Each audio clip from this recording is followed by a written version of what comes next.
The crystal glasses clinked as guests raised their champagne in celebration. 50 years of marriage, half a century of sharing a bed, a home, hopes and dreams with the same person. The golden decorations sparkled under the elegant chandeliers of the lakeside restaurant as our friends and family gathered around us.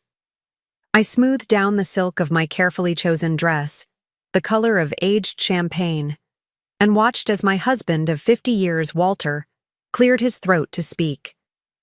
Before we jump back in, tell us where you're tuning in from, and if this story touches you, make sure you're subscribed, because tomorrow, I've saved something extra special for you. I have an announcement to make, he said, his voice carrying across the room with the confidence that had helped build his law practice from nothing. First, I want to thank you all for being here to celebrate this milestone with Margaret and me. He paused, his eyes not meeting mine. But tonight is about more than just celebrating the past. It's about embracing the future. That's when he reached out his hand and she stepped forward, younger than our daughter, with perfectly highlighted hair and a dress that hugged every curve.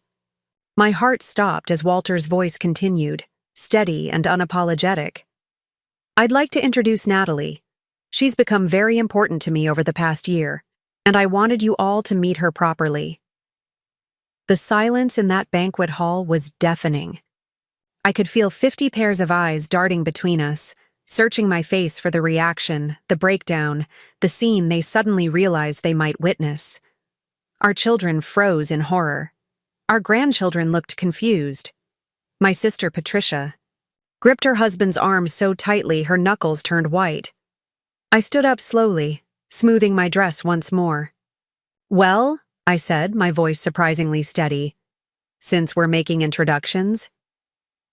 I gestured toward a professionally dressed woman sitting quietly at a side table. "This is Charlotte Evans, my attorney. She's been very helpful these past 6 months while I've been documenting Walter's activities and preparing divorce papers." I smiled, picked up my champagne glass, and took a sip. "To new beginnings," I said. I never expected to find myself standing in that moment. A golden anniversary celebration turned battlefield. But then again, I never expected many things about my life with Walter Jenkins. For 50 years, I had been the reliable foundation upon which Walter built his empire. When we married in 1972, he was a struggling law student with big dreams but empty pockets.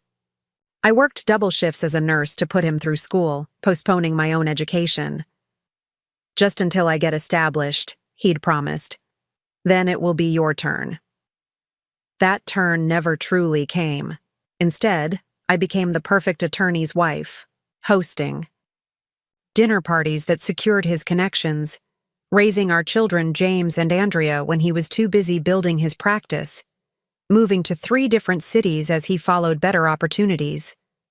Each home, I would carefully transform from empty rooms to a welcoming haven where Walter could decompress, entertain, and showcase his success. "You have such a gift for making a house feel like home," people would tell me at parties, never realizing how much of myself I poured into those walls. While Walter's name grew in legal circles, I faded into the background. Walter Jenkins' wife, becoming my primary identity. When our children were finally grown, I mentioned returning to school. "At your age?" Walter had laughed, not unkindly, but dismissively. "Why not enjoy the life we've built instead? You've earned some rest." So I channeled my energies into community service, running charity auctions and hospital volunteer programs. My organizational skills made me invaluable, though few knew the woman behind the perfectly executed events. The first signs of Walter's wandering eye came in our 30th year of marriage. A beautiful paralegal at his firm, late-night case preparations, the classic scent of unfamiliar perfume. I confronted him once, only to have him dismiss my concerns and make me feel foolish for my suspicions. He increased my monthly allowance the following week and bought me a diamond tennis bracelet for no occasion. I buried my doubts and threw myself into planning our children's weddings, then welcomed grandchildren into our lives. These small humans who looked at me with unconditional love became my refuge. I would watch Walter bounce our granddaughter Lily on his knee and think, "This is enough. This family we've built is worth the compromises." As our 50th anniversary approached, Walter suggested an elaborate celebration. "Half a century deserves recognition," he insisted, though I would have preferred something intimate. He hired an event planner, sparing no expense. Looking back, I should have questioned his sudden interest in party planning, his insistence on inviting colleagues I barely knew, his careful attention to the guest list. 3 months before the party, I found the receipt in his jacket. A women's watch from Cartier, far too expensive for a secretary or colleague, not intended for me or our daughter. That night, I lay awake beside him, studying the profile I'd woken up to for 50 years, realizing I was looking at a stranger. The next morning, I called Patricia. "Can you recommend a good divorce attorney?" I asked without preamble. My sister, who had navigated her own divorce 15 years earlier, didn't even sound surprised. "I've been waiting for this call," she said quietly. "I have just the person." Charlotte Evans was nothing like I expected, younger than me by 2 decades, but with a steadiness that immediately put me at ease. In her office overlooking downtown Oak Ridge, I told her my suspicions, my fears, and most importantly, my realization that I couldn't continue the facade. "I've spent 50 years building his life," I told her, my voice trembling slightly. "I don't even know what mine looks like anymore." Charlotte didn't offer platitudes or immediately push for divorce. Instead, she asked me questions no one had bothered to ask in years. What did I want? What would make me feel whole? What was I afraid of losing? "Before we make any decisions," she advised, "let's understand exactly what we're dealing with. I recommend hiring a private investigator to document Mr. Jenkins's activities. If there is infidelity, it may impact your settlement in this state." The evidence came back within weeks. Walter and Natalie Harrison, a 38-year-old real estate agent he had met through a property sale, had been involved for nearly a year. Weekend trips disguised as legal conferences, dinners at restaurants 2 towns over, an apartment he had leased for their meetings. I sat in Charlotte's office, looking at photographs of my husband opening car doors for another woman, his hand resting intimately on her lower back in the way it used to rest on mine. 50 years collapsed into a stack of damning images on a sleek conference table. "I'm sorry, Margaret," Charlotte said softly. I folded my hands in my lap, spine straight. "What do we do now?" "Now we prepare. We document assets, build our case, and strategize the most advantageous time to serve papers." She hesitated. "Though I should ask, do you plan to confront him with what you know?" I thought about the anniversary celebration Walter was so eagerly planning, about the guest list he had insisted on reviewing, about the speech he'd mentioned, practicing. "No," I said, something cold and clear crystallizing in my chest. "I think I'll wait and see what he has planned." The weeks leading up to our anniversary were surreal. Walter seemed almost attentive, bringing home flowers, asking about party details. I played along, all while meeting with Charlotte, documenting our finances, and slowly, methodically, preparing for a life I never thought I'd have to build at 72. I discovered Walter had been moving money, not large sums that would raise red flags, but consistent transfers to accounts I hadn't known existed. Charlotte helped me track his financial maneuvers dating back nearly 3 years. He'd been planning too, it seemed. "He's hiding assets," Charlotte explained. "Fortunately, not very well." What Walter didn't realize was that in 50 years of marriage, I had signed countless documents, managed our household budget, and paid enough attention to understand exactly what we owned and what it was worth. I may have been invisible to him, but I hadn't been blind. The children noticed something was different. Andrea called more frequently, her voice careful when she asked, Is everything okay, Mom? You seem distracted. Just busy with the party planning, I would answer, hating the dishonesty but not ready to shatter their world before I had to. The night before our anniversary celebration, I stood in our walk-in closet, looking at the dress I had purchased. Elegant, age-appropriate, but with a quiet confidence in its lines. For 50 years, I had dressed to compliment Walter, to be the appropriate accessory to his success. Tomorrow would be different. Walter came in as I was hanging the dress back on its padded hanger, his reflection appearing behind mine in the mirror. He put hi. Preparing and narrating this story took us a lot of time, so if you are enjoying it, subscribe to our channel. It means a lot to us. Now back to the story. Hands on my shoulders, a gesture that once would have comforted me. Big day tomorrow, he said, his eyes not quite meeting mine in the reflection. Yes, I agreed, stepping away from his touch. I think it will be quite memorable.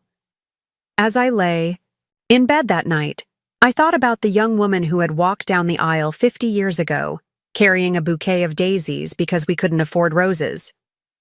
She had believed so completely in the power of love, in the promises made before family and God. I wished I could reach back through time and prepare her for the journey ahead. Not to warn her away from it necessarily, but to tell her to hold something back for herself. To not dissolve so completely into someone else's dream. The morning of our anniversary dawned bright and clear. Walter left early to check on details at the venue, a lie I no longer had energy to challenge. I took my time getting ready, applying makeup with more care than usual, styling my silver hair in soft waves rather than my typical conservative updo.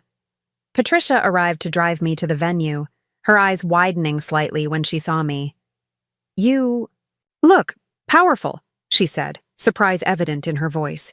I feel it, I replied, picking up my small clutch purse that contained only essentials, lipstick, a handkerchief, and a copy of the divorce papers Charlotte had prepared. For the first time in a very long time, I feel it. When we arrived, at the lakeside restaurant, guests were already gathering on the terrace for pre-dinner cocktails. I spotted Charlotte sitting unobtrusively at a corner table as we had arranged. Walter stood near the center of the room, commanding attention as always, his silver hair catching the light. I didn't see Natalie yet, but I knew she would be there. Walter's grand gesture required an audience. Our son James spotted me first, coming over to kiss my cheek. "Mom, you look amazing," he said, genuine admiration in his eyes. I wondered briefly if he had ever really seen me before, or if he too had looked past me to the carefully constructed image of motherhood I had maintained. I moved through the room, accepting congratulations and compliments, a tight smile fixed on my face. Walter watched me from across the space, a flicker of something, surprise, uncertainty, crossing his features when he saw me. Good, I thought. Let him wonder. Dinner was served, toasts were made. Our grandchildren presented us with a scrapbook they had created, chronicling our 50 years together. Looking at the smiling photos, the vacations, the holidays, the milestone celebrations, I felt a pang of genuine grief. There had been love here once, and shared dreams, and a partnership that meant something. When had it slipped away? Or had it been an illusion? All along, after dessert was served, Walter stood and clinked his glass for attention. The room quieted, all eyes turning to the man of the hour. I felt strangely calm as I watched him prepare to detonate the life we had built, and that's exactly what he did, introducing Natalie with the casual confidence of a man who had never faced consequences for his actions. The room's shocked silence was broken only by Andrea's audible gasp and James muttering, "Jesus Christ," under his breath. When I stood and introduced Charlotte, the look of utter shock on Walter's face was almost worth the 50 years of faithful service I had given him. Almost. "The papers are already prepared," I said, speaking directly to him now as murmurs rippled. through the stunned audience. "Half of everything, Walter," which is actually quite generous considering the circumstances. Natalie stepped back, her confident smile faltering as she looked between us. "You knew?" Walter finally managed, his voice uncharacteristically small. "I've known for months," I replied. "I simply waited to see what you would do. And you didn't. Disappoint." I turned to address our confused, horrified guests. "Thank you all for coming. The dinner is paid for. Please enjoy the rest of your evening. I'm afraid I need to step out for some air." I walked out of that banquet room with my head high, feeling the weight of 50 years lifting with each step. Outside on the restaurant's deck overlooking the lake, I took my first deep breath as a woman on the verge of freedom. James and Andrea found me there minutes later, their faces still registering shock and confusion. "Mom, why didn't you tell us?" Andrea asked, her voice breaking. I looked at my children, successful, independent adults with lives and families of their own, and saw them clearly, perhaps for the first time. Not as extensions of the life I had built with Walter, but as people who deserved honesty. "I needed to handle this my way," I said simply. "I've spent 50 years considering everyone else's feelings before my own. Just this once, I needed to put myself first." James shook his head, looking back toward the banquet room where chaos, presumably, still reigned. "I can't believe he would do this, to humiliate you like that, in front of everyone." I smiled, feeling a strange lightness. He thought I would crumble, that I would accept whatever scraps of dignity he left me, the way I've accepted everything else. I straightened my shoulders. He was wrong. Patricia joined us, her expression fierce with protective anger. "Charlotte's handling everything inside. Walter looks like he's been hit by a truck."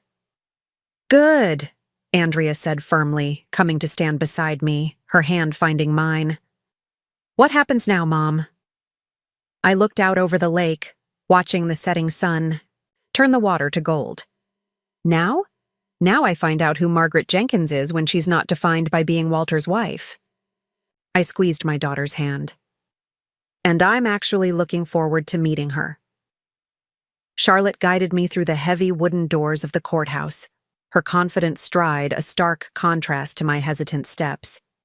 6 weeks had passed since the anniversary party, and today marked the first hearing in what promised to be a contentious divorce. The marble floors gleamed beneath the fluorescent lights, each click of my low heels echoing through the cavernous hallway. "Remember," Charlotte said, her voice low as we approached the courtroom, "this is just procedural. Walter's attorney will try to intimidate you with talk of prolonged litigation, but we have the documentation. Stay calm, answer only what's asked, and let me handle the rest." I nodded, clutching my handbag a little tighter. Walter had hired Gregory Palmer, a divorce attorney known for his aggressive tactics and astronomical fees. In the weeks following our public separation, Walter had shifted from shocked disbelief to calculated fury. He'd frozen the joint accounts I'd relied on for household expenses, forcing me to move in temporarily with Patricia while Charlotte filed emergency motions for temporary support.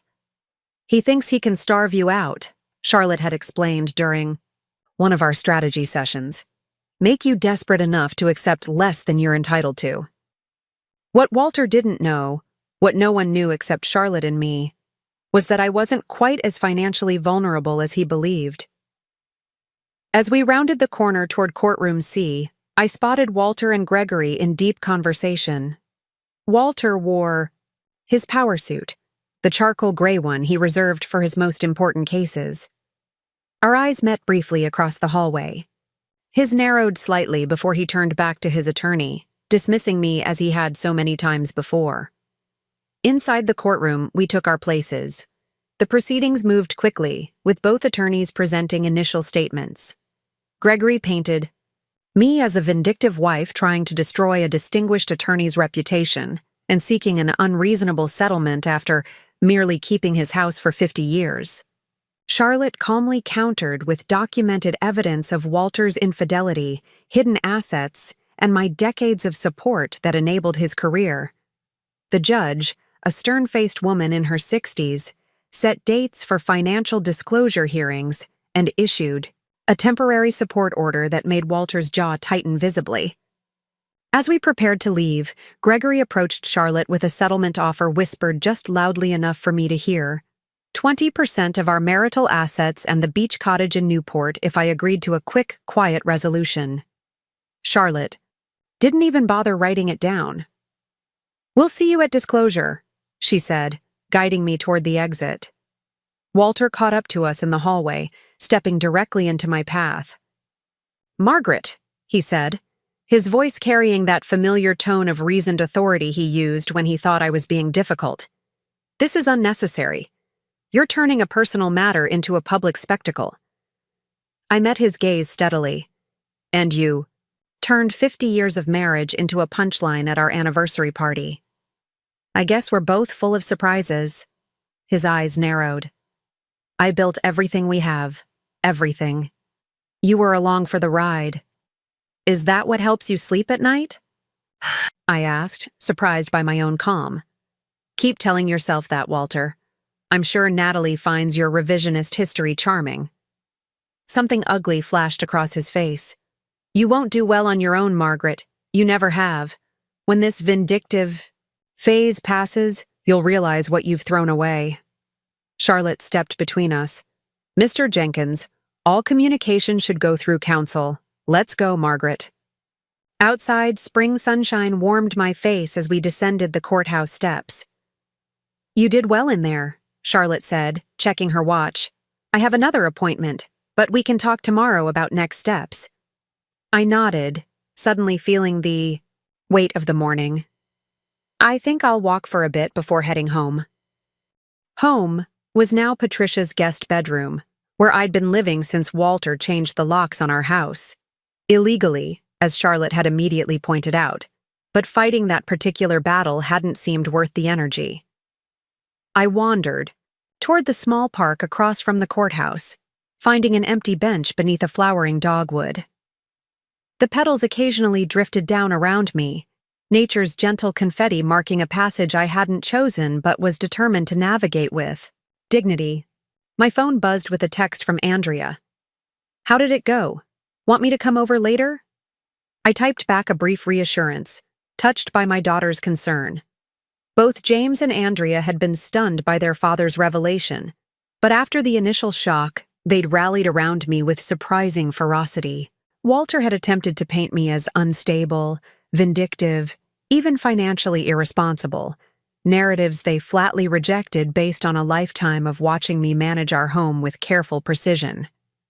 "Dad's trying to gaslight us the same way he's gaslighted you," Andrea had said during a tense family dinner the week after the party. Walter had stormed out when James asked pointed questions about his relationship with Natalie. As I sat on the bench, an elderly man settled on the opposite end, nodding politely in my direction before opening his newspaper. The normalcy of the moment struck me suddenly, sitting in a park on an ordinary Tuesday, making my own decisions about where to go and what to do next. Despite everything, there was something freeing about this new uncertainty. My phone buzzed. Again, this time with an email notification from Oak Ridge Community Bank. I opened it absently, expecting a routine alert or marketing message. Instead, I found myself staring at a notification for an account I hadn't accessed in years. Your certificate of deposit, the Fond DAR 4735219, will mature on June 17th. Please contact us regarding renewal options. I felt a curious lightness in my chest as I tapped through to the banking app and entered the passcode, Walter's birth year, ironically enough. The account appeared on my screen, 42,783. 19. A memory surfaced, crisp and clear despite the decades that had passed. I was 37, standing in this very bank with a check for $15,000, my inheritance from my mother's modest estate. Walter had insisted we add it to our joint investment account. It's for your retirement too, I'd said quietly. We should put it somewhere safe. I handle our investments, he'd replied, that edge of impatience in his voice. This isn't enough to make any real difference.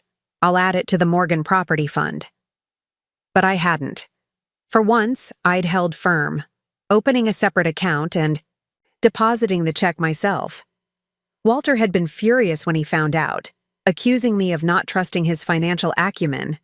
Eventually, I'd apologized to restore peace, but I'd kept the account, adding small amounts whenever I could from my household budget, birthday checks, the occasional freelance proofreading job I took on for Walter's colleagues' wives who published cookbooks or local history compilations. I'd almost forgotten about it over the years, the automatic renewal notices going to an old email address I rarely checked. But here it was, a small fortune by my standards, accumulated through tiny acts of independence over decades of marriage. I logged out of the app, my hand trembling slightly. This wasn't enough to change the trajectory of our divorce proceedings, but it represented something far more valuable. Proof that some small, determined part of me had been planning for independence all along. My phone buzzed a third time. A text from Patricia. "You still at courthouse?" Eleanor Wilson called. Says she found boxes in her attic you might want to see. Eleanor Wilson. The name transported me across decades. Eleanor had been my closest friend during college and the early years of my marriage, until Walter's career had taken us away from Oak Ridge. We'd kept in loose contact over the years, exchanging Christmas cards and occasional phone calls, but distance and busy lives had eroded the easy intimacy we once shared. Eleanor had moved back to Oak Ridge after her husband died, purchasing her childhood home from distant relatives. I'd visited her once, shortly after her return, but Walter had been dismissive of the reconnection. "You have nothing in common anymore," he'd said. "She's a widow living on a teacher's pension, and you're a successful attorney's wife." I'd let the friendship fade again, adding it to the long list of connections I'd sacrificed for Walter's comfort. "I'll call her," I texted Patricia. As I stood to leave the park, I felt a quiet determination building. The bank account, Eleanor's call. These weren't coincidences but breadcrumbs leading me forward. Eleanor lived in the historic district, her Victorian home distinguished by its wraparound porch and meticulously maintained garden. As I approached her front gate, I spotted her kneeling among her rose bushes, gardening gloves protecting her, hands as she carefully pruned dead branches. "Margaret Jenkins," she called, straightening with a smile that transformed her face. "Or do you still go by Maggie among friends?" The question caught me off guard. Walter had always insisted on Hasiai. Margaret, claiming Maggie sounded juvenile and undignified for an attorney's wife. I'd almost forgotten the name I'd once preferred. "Maggie," I said, testing the feel of it on my tongue after so many years. "I'd like to be Maggie again." Eleanor hugged me, garden dirt and all, then led me inside. Her home was eclectic and warm, books stacked on every surface and colorful artwork lining the walls, a stark contrast to the carefully curated, professionally decorated spaces Walter had insisted upon. "Coffee?" she offered, leading me toward the kitchen. "Please." I followed her, noticing how comfortably she moved through her space, how every corner reflected her personality without apology. As she prepared the coffee, Eleanor explained her unexpected call. "I was clearing out the attic, finally tackling Michael's old files, and found a box with your name on it. Actually, it said Maggie Cooper, your maiden name. I almost didn't make the connection until I found some old photos inside." She placed a steaming mug before me, then disappeared into the hallway, returning moments later with a battered cardboard box. "Here," she said, setting it on the kitchen table. "I think you stored this with us when you and Walter were between apartments that summer before he took the job in Hartford." I stared at the box, memories stirring. Walter and I had briefly lived with Eleanor and Michael during our 5th year of marriage, when Walter was between positions and we'd given up our apartment lease. It had been a chaotic time, with most of our belongings in storage. With slightly trembling hands, I lifted the lid. Inside lay carefully preserved remnants of a life I'd almost forgotten. A leather portfolio containing sketches and watercolors from the art classes I'd taken during our first years of marriage.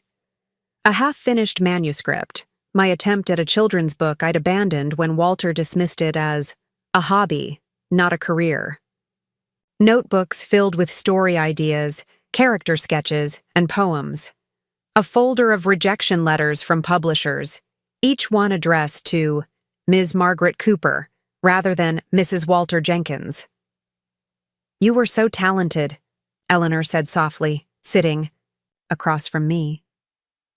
"I remember how excited you were about that book." I touched the manuscript pages gently.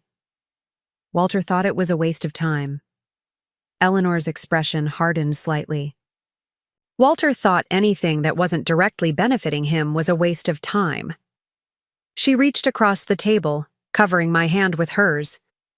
"I heard about what happened at your anniversary party. The whole town's talking."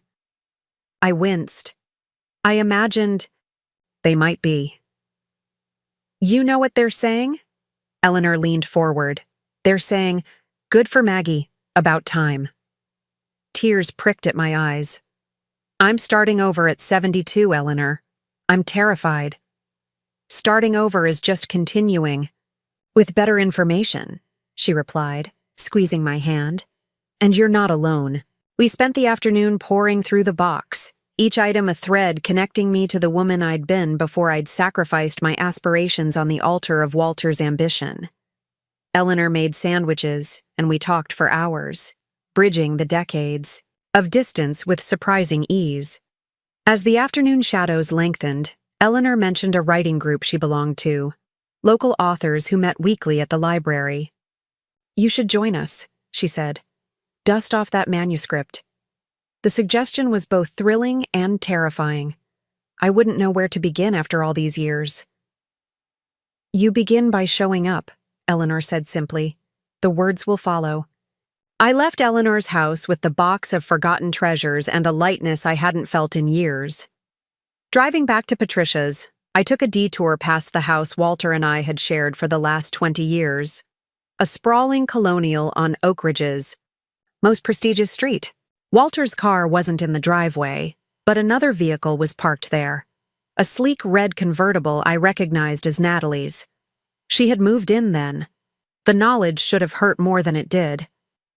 I continued driving, suddenly struck by the realization that I felt no desire to return to that house, regardless of what the divorce settlement might eventually grant me. It had never really been mine. Just another showcase for Walter's success, designed and decorated according to his preferences and social aspirations. Patricia was cooking when I arrived, the scent of garlic and herbs filling her modest bungalow. "Find anything interesting at Eleanor's?" she asked, stirring a pot of what appeared to be her famous vegetable soup. I placed the box on her kitchen counter. "Just some old artwork and writings, things I'd forgotten about." Patricia peered into the box, lifting out a sketch of a coastline. "You were good," she said, sounding surprised.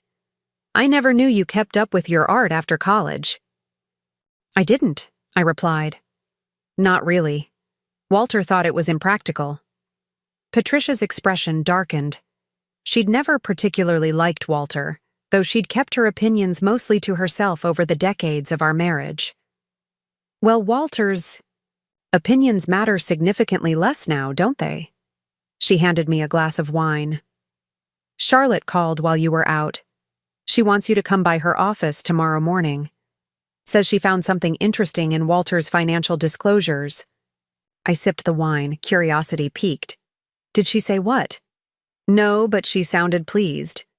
Patricia returned to her soup, adding a pinch of herbs. "Have you thought about what you want to do after all this is settled?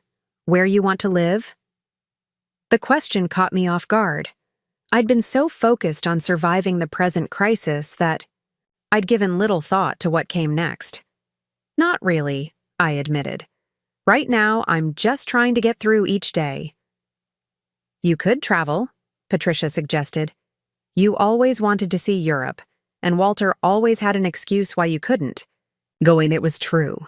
Every time I'd broached the subject of international travel, Walter had countered with reasons why it wasn't the right time. His caseload, the expense, his preference for familiar comforts. The few vacations we'd taken had been to legal conferences, in resort locations where Walter networked while I attended spouse activities with the other partners' wives. Maybe, I said, the possibility unfurling like a flag in my mind. After everything settled. That night, sleep eluded me. I lay in Patricia's guest bed, surrounded by borrowed comfort, thinking about the box from Eleanor, about the young woman who had created those paintings and stories, who had dreamed of something beyond being Walter Jenkins' wife. Had she been buried forever, or merely dormant? I rose early, drawn to the box I'd left in the corner of the room. Sitting cross-legged on the bed, I re-examined each item by the gentle morning light filtering through lace curtains. The children's book manuscript was better than I remembered. A simple but engaging story about a young girl who discovers she can hear plants talking. I'd illustrated it myself with whimsical watercolors that, looking at them now, showed genuine talent. Alongside the manuscript was a rejection letter from Harper & Row, dated 1978. While your story shows promise, it read, we are unable to offer publication at this time. We encourage you to continue developing your unique voice. I'd never shown Walter that letter, with its encouragement buried within the rejection.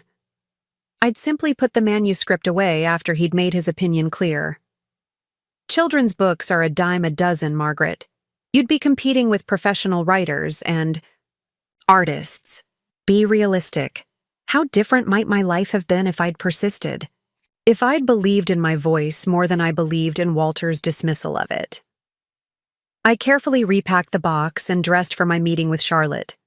The day promised to be warm, so I chose a light sundress from the limited wardrobe I'd brought. To Patricia's, another area where Walter had exerted control, insisting I dress appropriately for my position in muted colors and conservative styles. Charlotte's office occupied the top floor of a renovated factory building downtown, its industrial bones softened by modern furnishings and abundant natural light. Her assistant showed me into the conference room where Charlotte waited, surrounded by documents.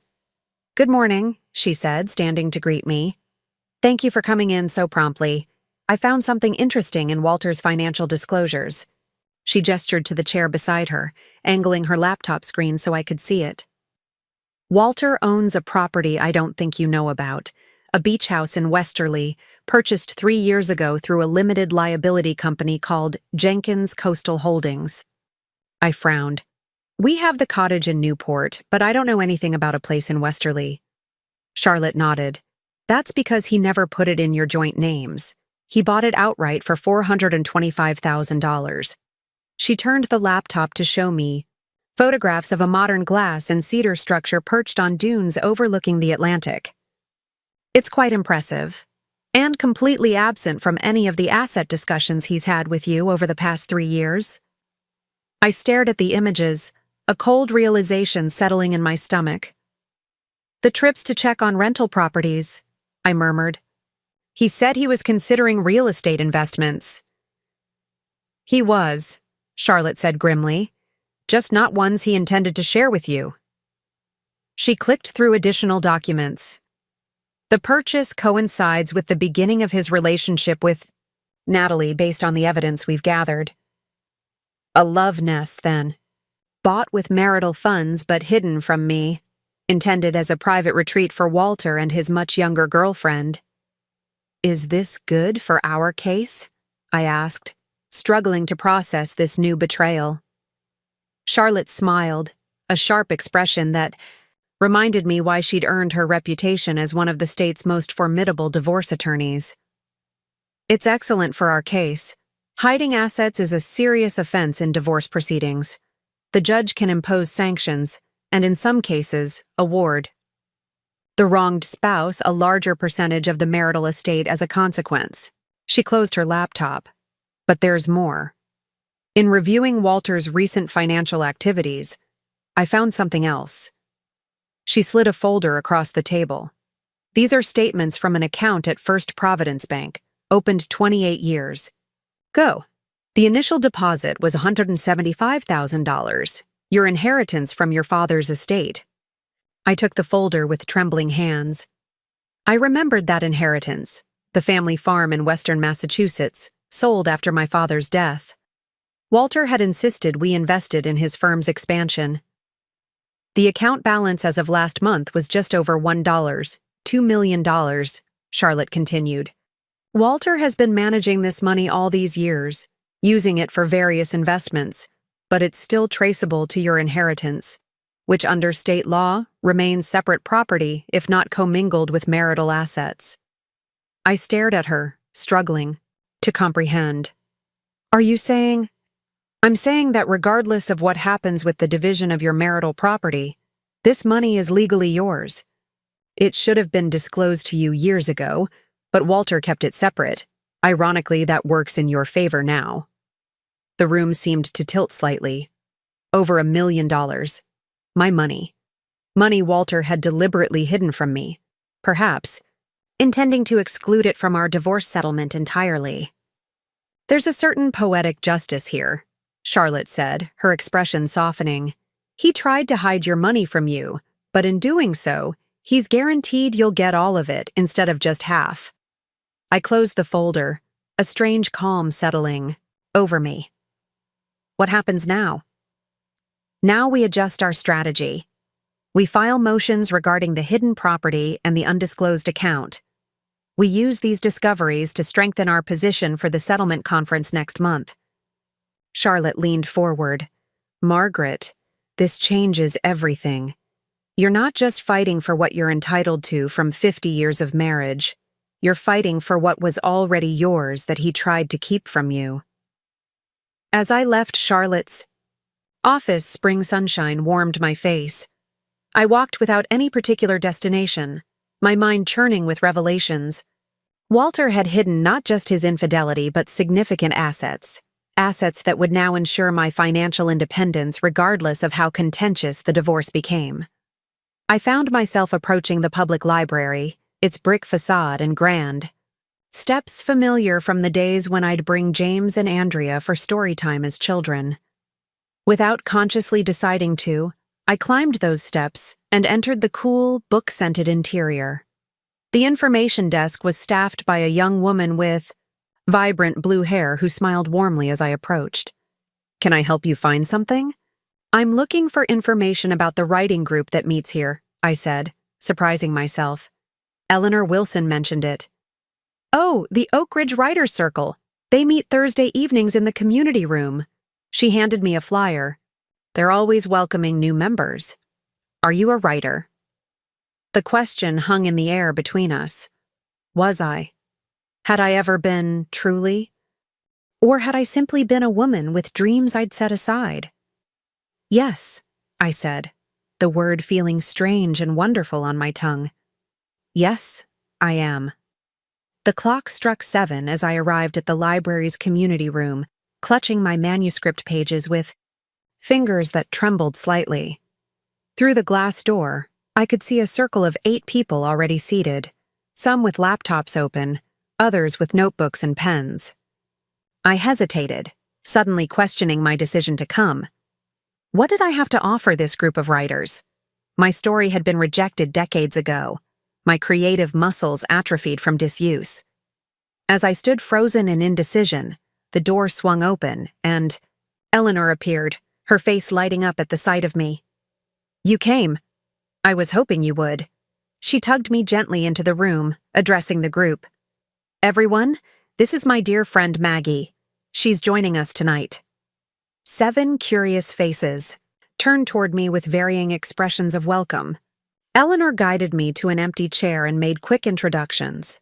Robert, a retired high school English teacher working on a historical novel. Sophia, a young mother writing fantasy stories during her children's nap times. Thomas, a community college professor focused on poetry. Grace, who wrote mystery novels under a pen name. Henry, a former journalist working on his memoir, Michelle, who specialized in young adult fiction, and Diane, who wrote and illustrated children's books. It was Diane who immediately leaned forward, her eyes bright with interest. Eleanor mentioned you write children's stories too. I'd love to hear about your work. I clutched my manuscript tighter, suddenly self-conscious. It was a long time ago. I never published anything. Publication isn't what makes someone a writer, Robert said kindly. Writing makes you a writer. The meeting began formally then, with members taking turns sharing their current projects and receiving constructive feedback. I listened attentively, impressed by the quality of both the writing and the thoughtful critique. These weren't hobbyists, but serious writers committed to their craft. When my turn came, Eleanor encouraged me gently. Would you like to read a bit from your manuscript, Maggie? Hesitantly, I opened the faded folder and began reading about Lily, a little girl who discovers she can hear flowers speaking after her grandmother gives her a special gardening hat. My voice trembled at first, but grew stronger as I lost myself in the story, remembering the joy I'd felt creating it all those years ago. When I finished, the room was silent for a moment. Then Diane spoke, her voice warm with genuine enthusiasm. This is charming. The concept is timeless, and children would still connect with it today. Others nodded in agreement, offering specific praise for the dialogue and pacing. Have you considered revisiting it? Grace asked. The children's book market has changed, but there's definitely a place for this kind of gentle fantasy. Before I could respond, my phone buzzed insistently in my purse. Excusing myself, I stepped into the hallway to see James's name on the screen. Mom? His voice sounded strained. Where are you?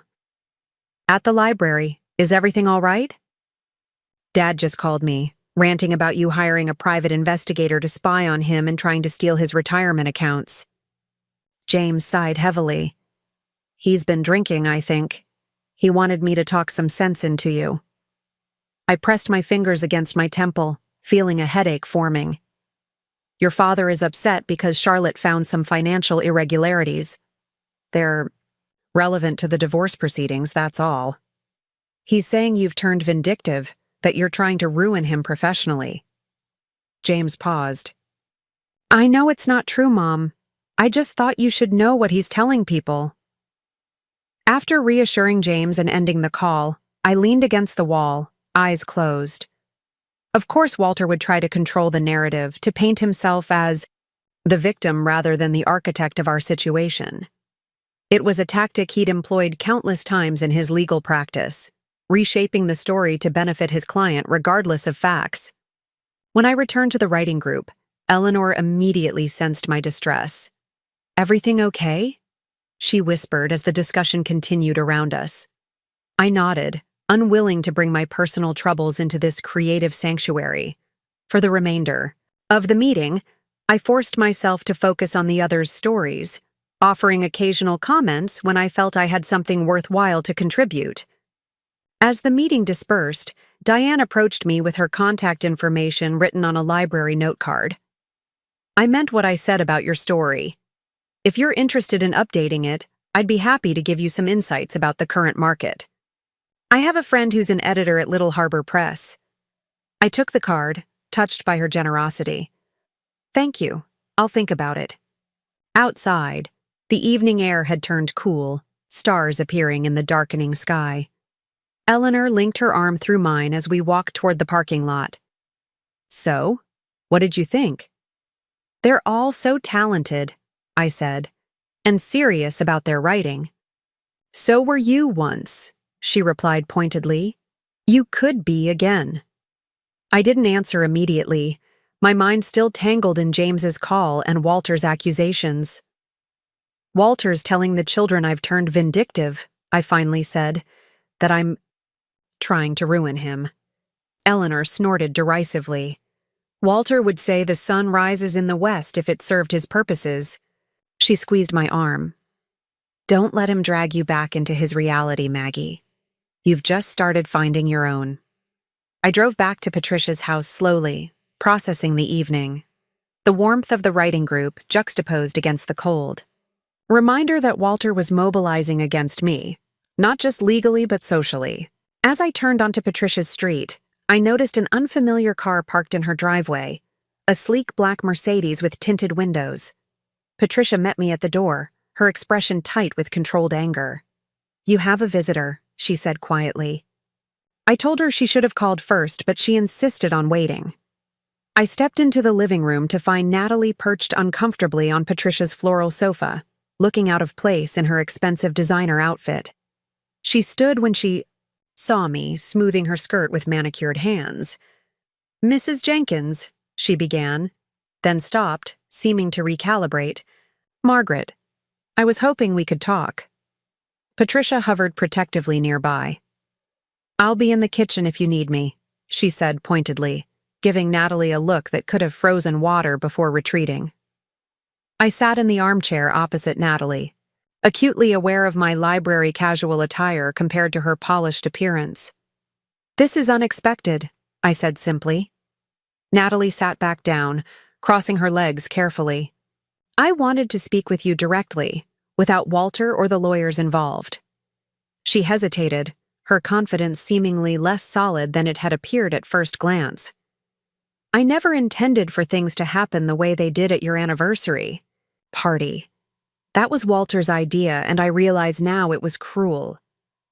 I studied her face, trying to gauge her sincerity. She was younger than Andrea, probably in her late 30s, beautiful in a cultivated way that spoke of careful maintenance and considerable expense. "Why are you here, Natalie?" She leaned forward slightly. "Walter is becoming difficult. He's angry about the financial discoveries your attorney made. He feels cornered." She twisted the expensive ring on her right hand. "He's talking about fighting you all the way to the state Supreme Court if necessary." "That would be expensive," I observed, "and ultimately futile, given the documentation we have." "I know," she said quickly. "That's why I'm here. I was hoping I could convince you to consider a reasonable settlement, something that would allow everyone to move forward without years of legal battles." I nearly laughed at the absurdity. Walter had sent his girlfriend to negotiate on his behalf, as if her youth and beauty might sway me where legal arguments couldn't. "And what does Walter consider reasonable?" I asked, keeping my voice neutral. "He's prepared to offer 40% of the disclosed marital assets, including the Newport cottage." She delivered this as if announcing a generous concession. "And the beach house in Westerly?" I asked, pointedly. "The one purchased with marital funds but kept hidden? Or my father's inheritance that Walter invested without my knowledge?" Natalie's expression flickered, revealing surprise before she masked it. "I'm not familiar with all the details," she said carefully. "No, I imagine Walter hasn't been entirely forthcoming with you either." I stood, signaling the end of our conversation. "Please tell Walter that all settlement discussions should go through our attorneys. Charlotte Evans has my complete confidence." Natalie rose as well, her composure slipping slightly. "He won't stop, you know. When Walter sets his mind on something, he becomes obsessive. This could drag on for years." "I have time," I replied simply, "and right of law on my side." She reached for her designer handbag, then paused. "For what it's worth, I never set out to break up your marriage. Walter told me it had been over between you for years, that you stayed together only for appearances. The familiar narrative, the cheating spouse claiming a dead marriage to justify infidelity, was so predictable it almost didn't sting. 50 years is a long time to maintain appearances, don't you think?" I moved toward the front door, holding it open.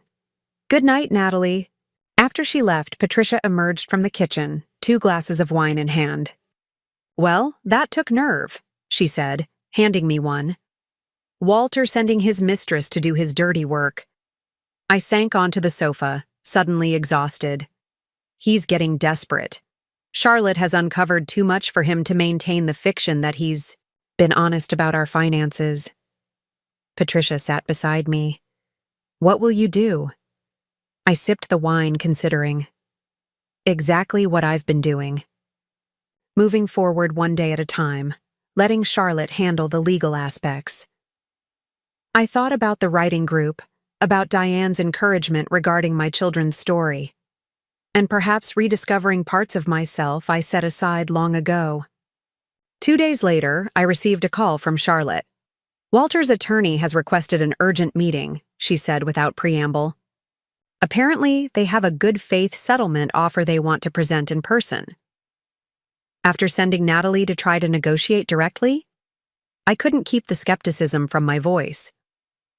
You had a visit from the girlfriend? Charlotte sounded both surprised and grimly amused. That's a new tactic. What did she offer? 40% of the disclosed assets, including the Newport cottage, I replied. Charlotte made a dismissive noise. Insulting, considering what we now know. But this meeting request comes directly from Gregory Palmer, and he's smart enough not to waste our time with lowball offers. Shall I schedule it for tomorrow morning? The following day, Charlotte and I arrived at the offices of Palmer, Whitmore and Associates, an imposing glass building in downtown Providence. Gregory Palmer himself greeted us in the marble-floored lobby, his handshake firm, his smile not reaching his eyes.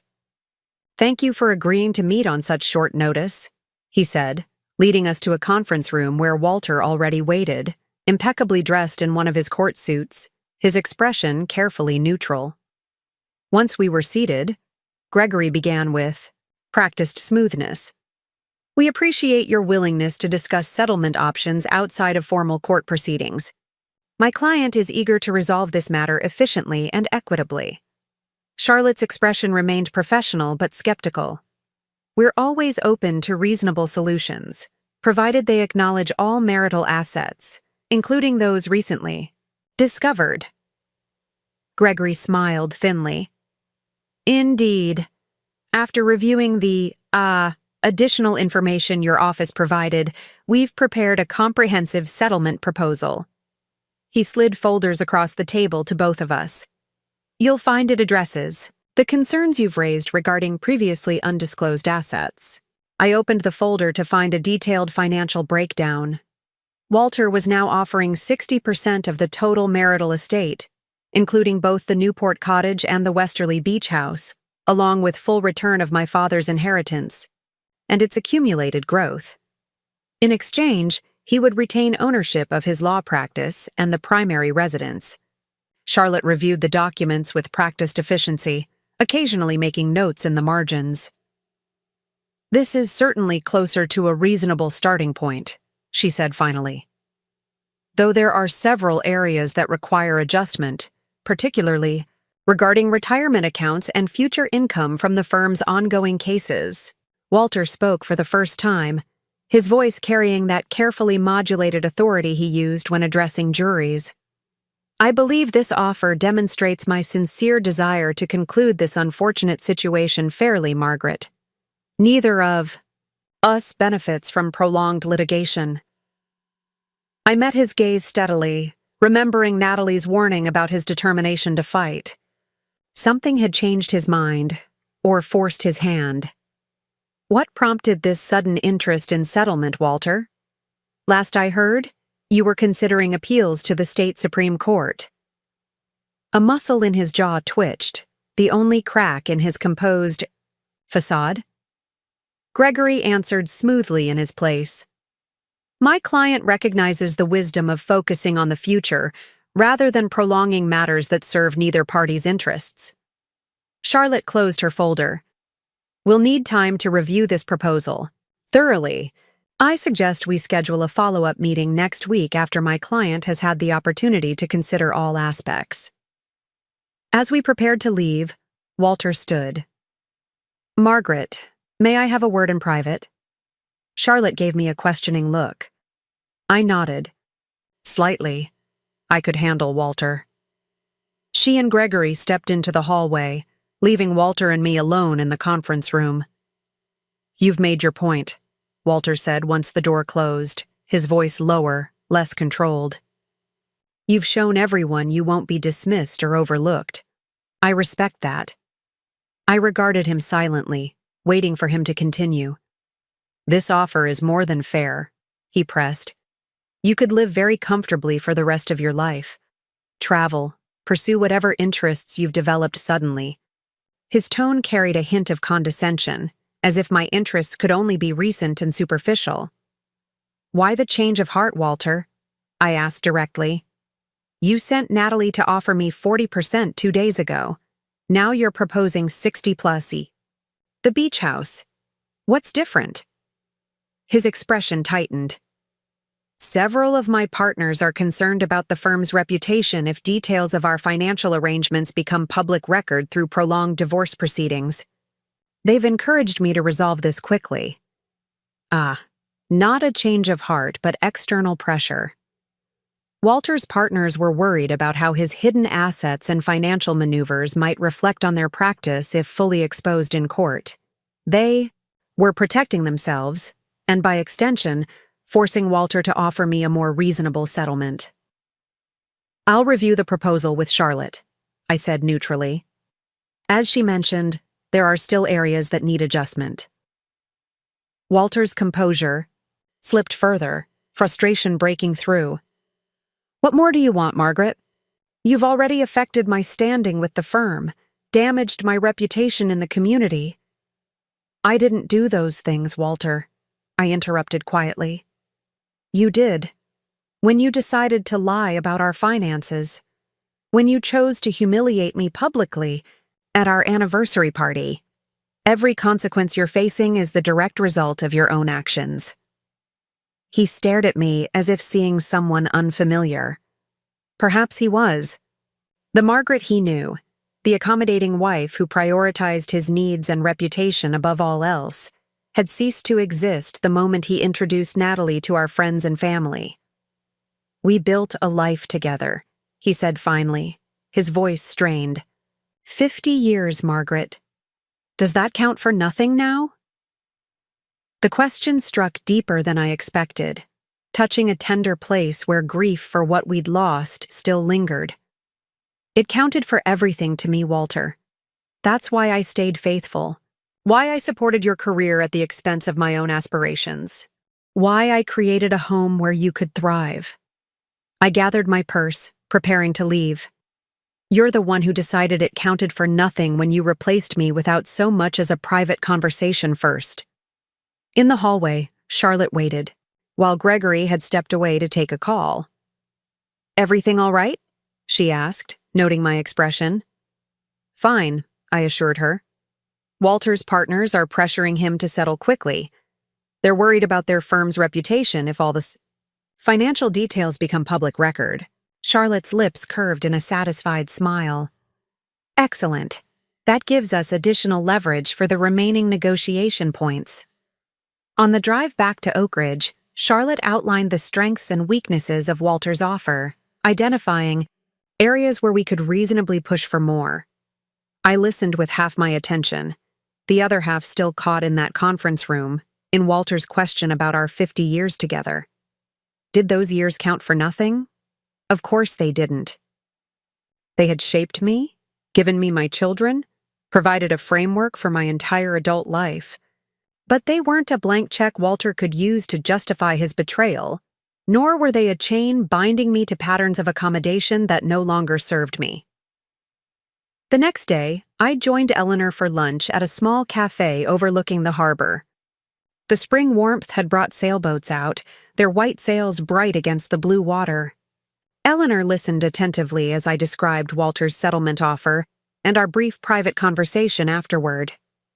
He sounds surprised that you're not following his script, she observed, stirring her iced tea. As if he expected you to either collapse in heartbroken despair or play the vengeful ex-wife, and you're doing neither. I'm not interested in vengeance, I said truthfully. I just want what's fair, what I've earned through 50 years of partnership. Eleanor nodded, then fixed me with a direct look. Have you thought more about Diane's offer to connect you with her editor friend? I hesitated. In the midst of divorce negotiations and rebuilding my life, Revisiting my abandoned creative aspirations seemed almost self-indulgent. I'm not sure this is the right time. When will it be the right time?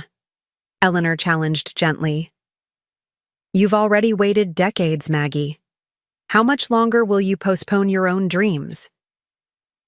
Before I could respond, my phone rang, Andrea calling. I excused myself to answer. Mom? Her voice sounded strained. Are you free to talk? Of course, sweetheart. Is everything all right? She exhaled heavily. Not really. Dad showed up at my office today, asking me to help convince you to accept his settlement offer. He brought Natalie with him. I closed, my eyes briefly, imagining the scene. My daughter confronted at her workplace by her father and his girlfriend, put in an impossible position. I'm so sorry, Andrea. That was completely inappropriate of him. It was mortifying, she confirmed. My colleagues saw them in the reception area. Dad was going on about family loyalty and how you're being unreasonable. Her voice hardened. I told him he lost the right to discuss family loyalty when he brought his mistress to your anniversary party. Pride in my daughter's strength mingled with regret that she'd been drawn into the conflict. You shouldn't have to deal with this, Andrea. Neither should you, Mom, but that's not why I called. She paused. Natalie said something weird as they were leaving. She mentioned being dragged into your drama when she already has enough stress with the pregnancy. The words hit me like a physical blow. Pregnancy? That's what she said. Dad immediately hustled her out, but not before I heard it clearly. Andrea's voice softened with concern. I thought you should know. Are you okay? Was I okay? I wasn't sure how to answer. The news that Natalie was pregnant with Walter's child stirred a complex mix of emotions. Shock, a distant sort of grief for what might have been if Walter had wanted more children when we were younger, and strangely, a kind of pity for Natalie. At 38 or 39, she was embarking on motherhood with a man in his 70s who had already proven himself capable of profound betrayal. I'm fine, I assured Andrea, my voice steadier than I felt. It's unexpected news, but it doesn't change anything about my situation. After ending the call, I returned to Eleanor, who read my expression immediately. What's happened? Natalie is pregnant, I said, the words still sounding surreal. Walter is going to be a father again at 74. Eleanor's eyes widened. Well, that explains the sudden push to settle the divorce quickly. He needs to know what financial resources he'll have available for his new family. Her practical assessment helped ground me. Yes, I suppose he does. How do you feel about it? Eleanor asked carefully. I considered the question, searching for the pain or jealousy that might seem natural in this situation. Instead, I found myself feeling strangely detached, as if hearing about distant acquaintances rather than my husband of 50 years. Relieved, oddly enough, I said finally. This confirms what I already knew. Walter has moved on to a completely different life. One that has nothing to do with me or the decades we spent together. Eleanor reached across the table to squeeze my hand. And you're building a new life too. One that has nothing to do with him. That evening, I called Charlotte to inform her about Natalie's pregnancy, knowing it might impact our negotiation strategy. Her reaction was professionally measured, but personally empathetic. This certainly adds context to Walter's sudden interest in settlement, she agreed. We can use this information to push for better terms on the retirement accounts, knowing he's likely trying to free up liquid assets for his new family obligations. I agreed with her assessment, then hesitated before adding, Charlotte, I've been thinking. The house, our primary residence. Walter's offer includes him keeping it with financial compensation to me for my share. That's right, she confirmed. Based on current market value, that would amount to approximately $700,000. Is that aspect of the proposal concerning you? Not exactly. I'm realizing I don't actually want the house. even if I could get it in the settlement. It's too large for one person, full of memories I'd rather not revisit daily, and I paused, formulating the thought as I spoke it. And I think I'd like to start fresh somewhere completely new. Charlotte was quiet for a moment. That's entirely your prerogative, Margaret. We can certainly negotiate the financial terms of Walter keeping the house without pushing for ownership. Did you have something specific in mind for your own living situation? I thought about Eleanor's Victorian in the historic district, about the writing group at the library, about the harbor view from the cafe where we'd had lunch. I think I might like to stay in Oak Ridge, actually, but in a place that's completely my own, that has no connection to Walter or our marriage. That sounds like a very healthy perspective, Charlotte said, her voice warming slightly beyond its usual professional tone. We can start focusing our property settlement discussions on ensuring you have the resources to establish yourself exactly as you choose. After we ended the call, I found myself drawn to the box of creative materials from Eleanor's attic. I removed my old manuscript and spread the pages on Patricia's guest room bed, reading the story again with fresh eyes. The young woman who had written these words had believed in herself enough to create something from nothing, to imagine a world where little girls could hear flowers speak. I pulled out my phone and texted Diane from the writing group. I'd like to take you up on your offer to connect with your editor friend. My story might need some updating, but I think I'm ready to try again. Her response came almost immediately. Wonderful. Let's meet for coffee tomorrow and discuss revisions. Your story has real potential, Maggie. As I carefully repacked the manuscript, my phone buzzed with another text. This one from James. Just heard about Natalie from Andrea. Are you okay? Need company tonight? I smiled at my son's concern.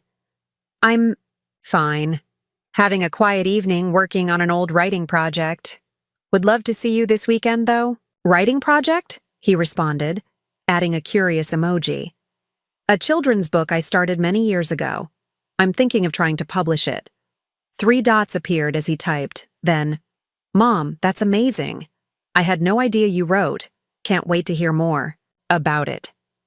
Neither could I realized. After decades of putting my creative aspirations aside, of being Walter's wife rather than Maggie Cooper with dreams of her own, I was reclaiming a piece of myself I'd nearly forgotten existed. The timing wasn't perfect. Divorce proceedings, financial negotiations, and the emotional aftermath of betrayal hardly created ideal conditions for creative renaissance. But perhaps there would never be a perfect time. Perhaps now, messy, uncertain, challenging now, was exactly when I needed to remember who I had been before Walter and who I might become after him. The following morning dawned bright and clear. I dressed with unusual care for my coffee meeting with Diane, selecting a blouse in a vibrant teal that Patricia had encouraged me to buy. It brings out your eyes, Maggie, and it's time you wore something besides Walter's approved neutral palette. As I gathered my manuscript pages and stepped out onto Patricia's porch, I noticed a familiar car parked across the street, Walter's black BMW. He sat in the driver's seat, watching the house. When he saw me, he got out and approached, his expression unreadable. Margaret, he said, stopping at the foot of the porch steps. I was hoping to speak with you. I remained on the porch, manuscript folder clutched to my chest. I thought, we agreed all communication should go through our attorneys. This isn't about the divorce, not directly.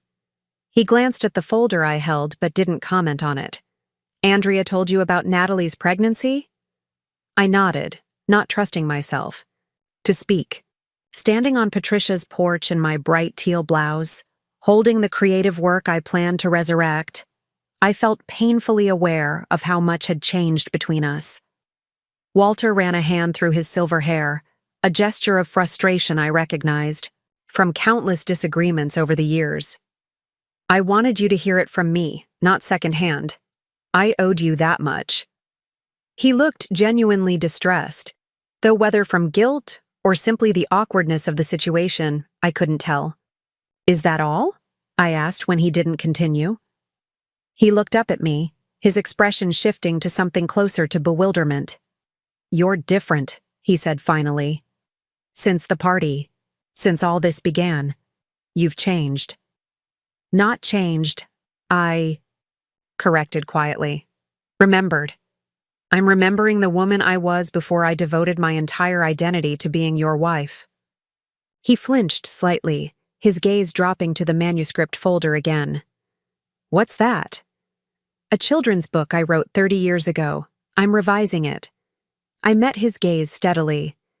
"You told me it was a waste of time then. You were wrong." Walter seemed at a loss for words, perhaps for the first time in our long relationship. Finally, he nodded once, a gesture that might have been acknowledgement or merely resignation. "I should go.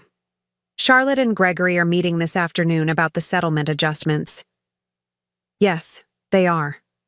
I checked my watch. "And I have a meeting of my own to get to." He turned to leave, then paused.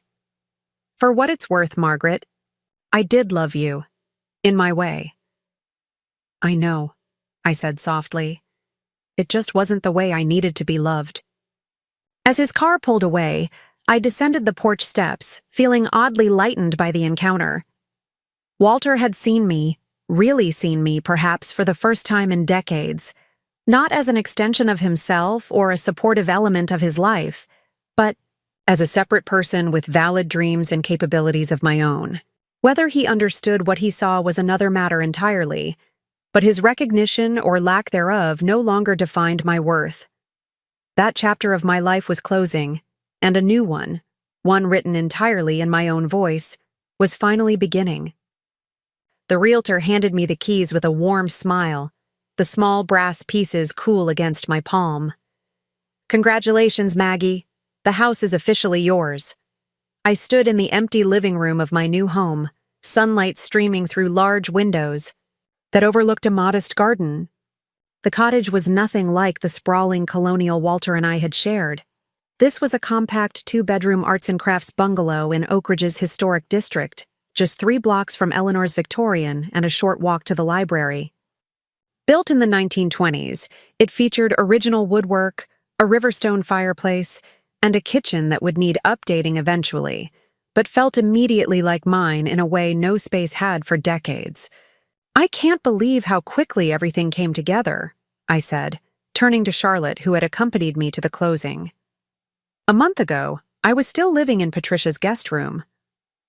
Charlotte set her briefcase on the window seat, satisfaction evident in her typically composed expression. "The settlement provided the resources, but this was all your doing, Maggie.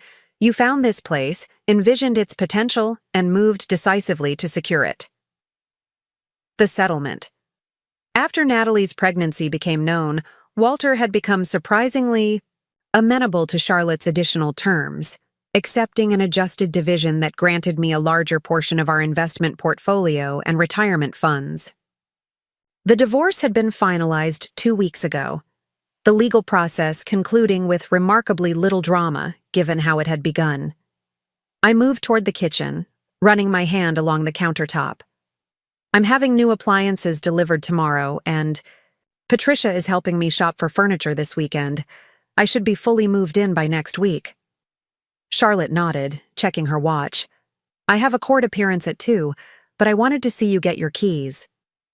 She hesitated, her professional demeanor softening slightly. "It's been a privilege working with you, Maggie. Not all clients navigate this transition with such grace." I smiled, touched by her words. Charlotte had been more than just my attorney. Through this process, she'd been a steady guide as I reconstructed my life without Walter at its center. I couldn't have done it without you. After Charlotte left, I wandered through my new home, mentally placing furniture and imagining morning. Coffee in the breakfast nook, quiet evenings reading by the fireplace, family gatherings around a dining table I had yet to buy. For the first time in my adult life, I would create a space that reflected only my preferences, my comfort, my aesthetic. I was measuring the living room windows for curtains when my phone rang. Andrea's name flashed on the screen. "Did you get the keys?" she asked immediately. "How does it feel?" "Wonderful," I replied honestly. "A little overwhelming, but in the best way. When can you come see it?" "That's actually why I'm calling. James and I want to organize a housewarming for you next weekend, once you're settled in. Nothing elaborate, just family and a few close friends to welcome you to your new home. Would that be all right?" The thoughtfulness of the gesture brought tears to my eyes. Through the divorce, both my children had been steadfastly supportive, expressing concern for my well-being while maintaining civil, if distant, relationships with their father. "That would be lovely, sweetheart. Thank you." "Great. I'll coordinate with James and text you details. And Mom, I'm really proud of you." After we hung up, I continued my measurements, making notes for curtains and blinds. As I worked, I found myself humming softly, a habit Walter had always found irritating, but that now felt like another small reclamation of self. The doorbell chimed, startling me. Probably another neighbor welcoming me to the street, I thought, heading toward the front door. Several residents had already stopped by since I'd begun the moving process, bringing small gifts and offers of assistance, a community warmth I hadn't experienced in our exclusive neighborhood with Walter. I opened the door to find not a neighbor, but Gerald Banks, Walter's longtime law partner.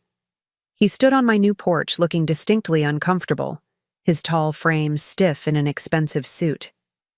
"Margaret," he said, nodding formally. "I hope I'm not intruding."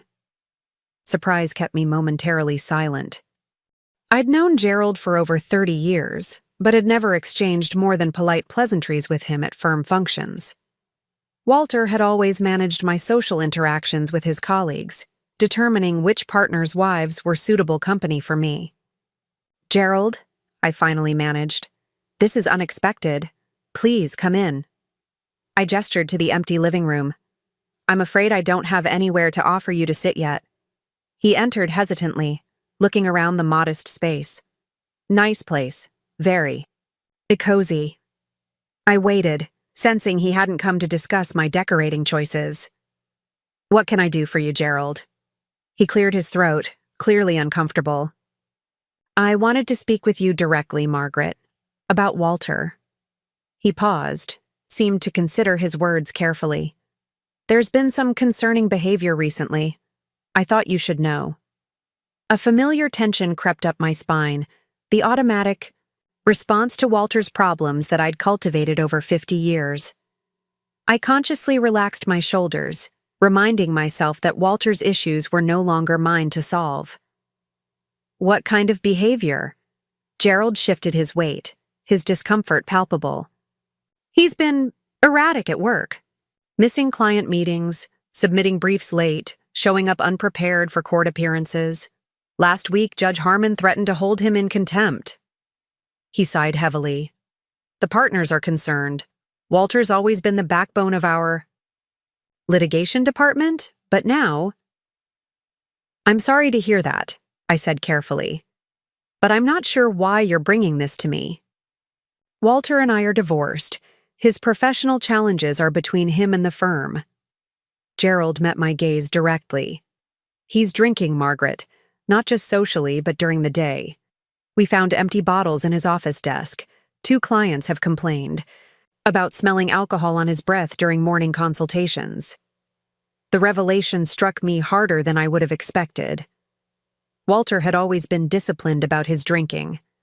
A scotch after work, wine with dinner, never to excess, and certainly never during business hours. This behavior represented a fundamental departure from the man I'd known. "That doesn't sound like Walter," I said quietly. "It's not," Gerald agreed. "At least, not the Walter we've known for 40 years. But since your divorce, since the development with Natalie, he's changed." I frowned, a suspicion forming. "Gerald, why exactly are you telling me this? Surely the firm has protocols for handling partners in crisis." He had the grace to look slightly abashed. The partnership agreement gives us limited options unless Walter agrees to take a leave of absence for treatment. He's refusing, insisting. He's fine. He hesitated. We thought perhaps you might speak with him. He respected your opinion, even if... He stopped himself. Even if he didn't respect our marriage vows? I finished for him, unable to keep a hint of bitterness from my voice. Gerald, I'm the last person Walter would listen to right now. Maybe, he conceded. But your children have tried, and he brushed them off. Natalie is concerned about the stress affecting her pregnancy. You knew him longer than anyone, Margaret. You might see a way to reach him that we don't. I moved to the window, looking out at my new garden where spring flowers were beginning to bloom.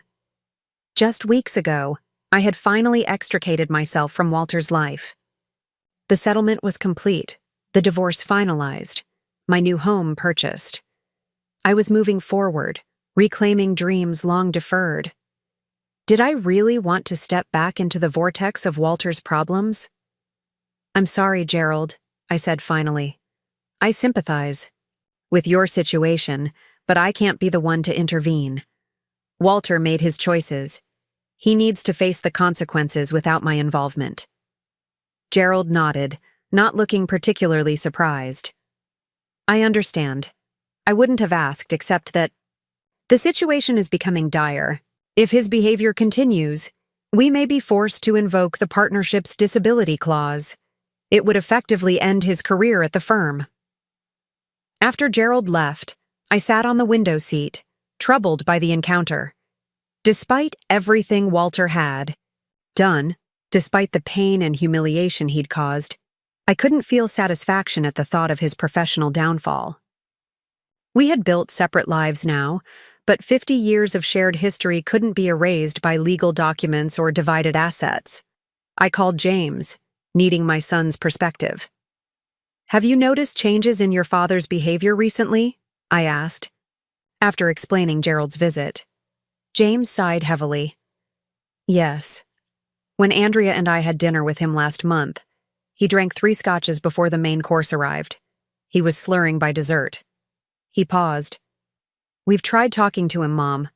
He insists everything's fine, that he's just adjusting to change. What about Natalie? Surely she sees the problem. From what Dad said, she's focused on the pregnancy. She's having some complications, been put on bed rest recently. James's voice carried a hint of concern despite his complicated feelings. About his father's new relationship. The whole situation is a mess. After we hung up, I tried to refocus on my house preparations, but Gerald's visit had unsettled me. I found myself remembering moments from our marriage. Walter coaching James's Little League team, patiently helping Andrea with her college applications, the pride in his eyes when I organized a charity auction that raised record funds for the Children's Hospital. Despite his flaws, despite his ultimate betrayal, Walter Jenkins had not been a bad man. Selfish, yes. Controlling, certainly. But not the kind of person who sabotaged his own distinguished career with alcohol and irresponsibility. Something deeper was wrong. That evening, I met Eleanor for dinner at a small Italian restaurant downtown. As always, her practical wisdom provided clarity. You're not responsible for Walter's well-being anymore, Maggie, she reminded me, twirling pasta on her fork.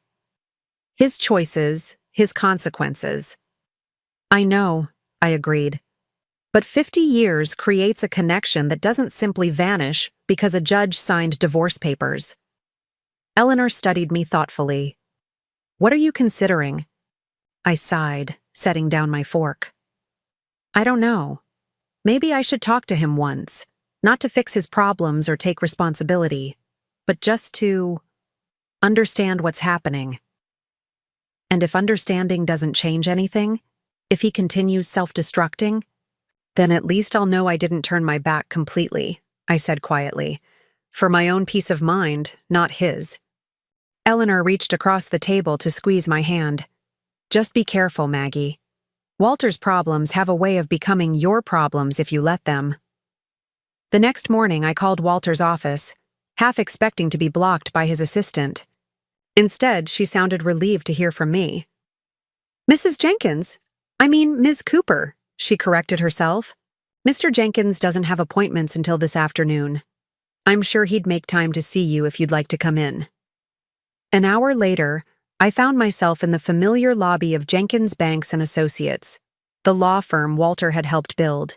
From a 3-person practice to one of the state's most prestigious, the receptionist greeted me warmly. I'd selected the artwork for these walls, organized the firm's holiday parties for decades. Walter's assistant, Marion, hurried to meet me. "Thank you for coming," she said quietly, leading me toward his corner office. "He's having a difficult morning." I steeled myself before entering, unsure what to expect. The office was as immaculate as always. Walter had never tolerated disorder, but the man behind the desk was almost unrecognizable. In just 2 months since our divorce was finalized, Walter had aged visibly.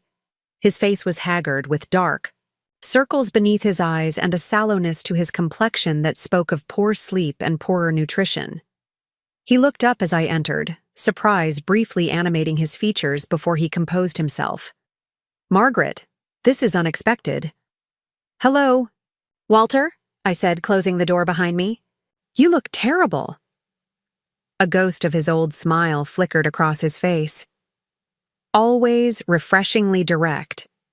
"Please, sit." He gestured to the chair across from his desk.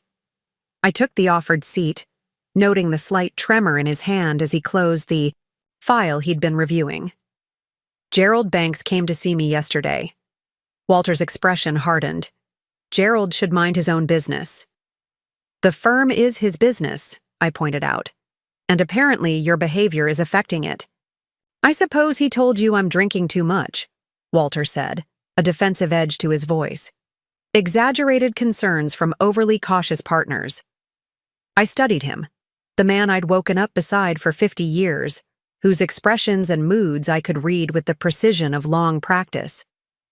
"It's not like you to be unprepared in court, Walter, to miss client meetings, to risk the reputation you've spent a lifetime building." Something flickered in his eyes. Shame, perhaps, or simple awareness that his denials wouldn't work with me. He leaned back in his chair, suddenly looking every one of his 74 years. "Everything's changed," he said finally. "The firm, the future I'd planned. Nothing is as it should be." "Because of our divorce." He laughed, a hollow sound without humor. "The divorce is just one piece. Did you know Thompson and Walker are discussing a merger? They've approached our junior partners about joining them." He gestured to the office around him. "This firm has been my life's work, Margaret. If the merger happens, my name won't even be on the door anymore."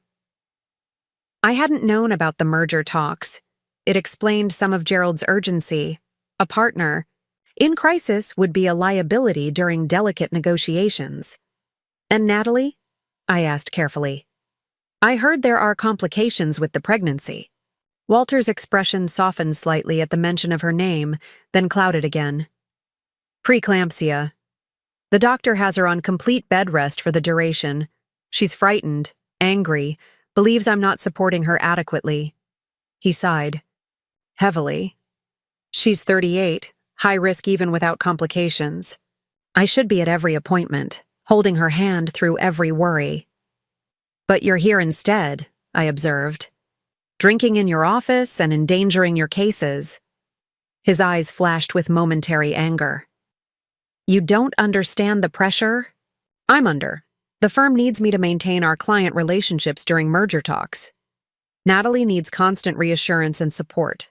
The timing couldn't be worse." I regarded him steadily, seeing with sudden clarity the fundamental flaw that had always defined Walter Jenkins. His absolute certainty that he was indispensable, that every burden must rest on his shoulders alone. "Have you considered that you might need help, Walter? Professional help?" He stiffened. "I don't need a psychiatrist, Margaret. I need fewer demands from people who don't appreciate the sacrifices I'm making." The familiar self-pitying tone stirred old frustrations. How many times during our marriage had Walter positioned himself as the noble martyr, shouldering burdens for an ungrateful world? What you need, I said carefully, is to acknowledge that you can't control everything, that sometimes life unfolds in ways we don't choose or anticipate. He looked away, staring out the window at the city skyline. Is that what you've done? Accepted losing everything we built together. I haven't lost everything, Walter. I've found parts of myself I thought were gone forever. Oh, I leaned forward slightly. And I didn't come here to argue about our marriage. I came because despite everything, I don't want to see you destroy yourself. A long silence stretched between us, filled with 50 years of shared history and the vast, unbridgeable space of our separate futures. The firm has a relationship with Brookhaven, I said finally, referencing a discreet rehabilitation center that had treated several prominent professionals over the years. Gerald mentioned it. They have an executive program. You could frame it as a stress management retreat rather than alcohol treatment if that makes it easier. Walter's jaw tightened. And abandon my clients? Leave Natalie alone when she's already feeling neglected? Your clients will be better served by other partners while you recover than by you in your current state, I said bluntly. As for Natalie, that's between you and her. He studied me, a flicker of his former perception cutting through his self-absorption. Why are you doing this, Margaret? After everything, why help me? I considered the question carefully. Because watching you self-destruct wouldn't bring me any satisfaction. Because our children still need their father, regardless of what happened between us. And because 50 years can't be erased by a few months of pain, no matter how acute.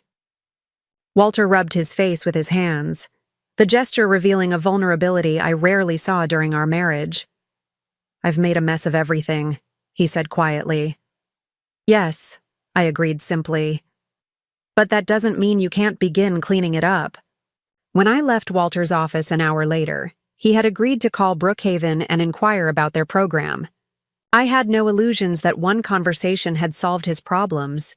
Walter's issues ran deeper than alcohol, stemming from a fundamental inability to adapt when life deviated from his carefully controlled plans. But perhaps I had offered a first step toward recovery.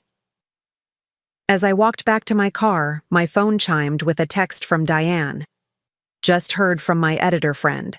She wants to see your complete manuscript when you're ready. No rush, but she's definitely interested.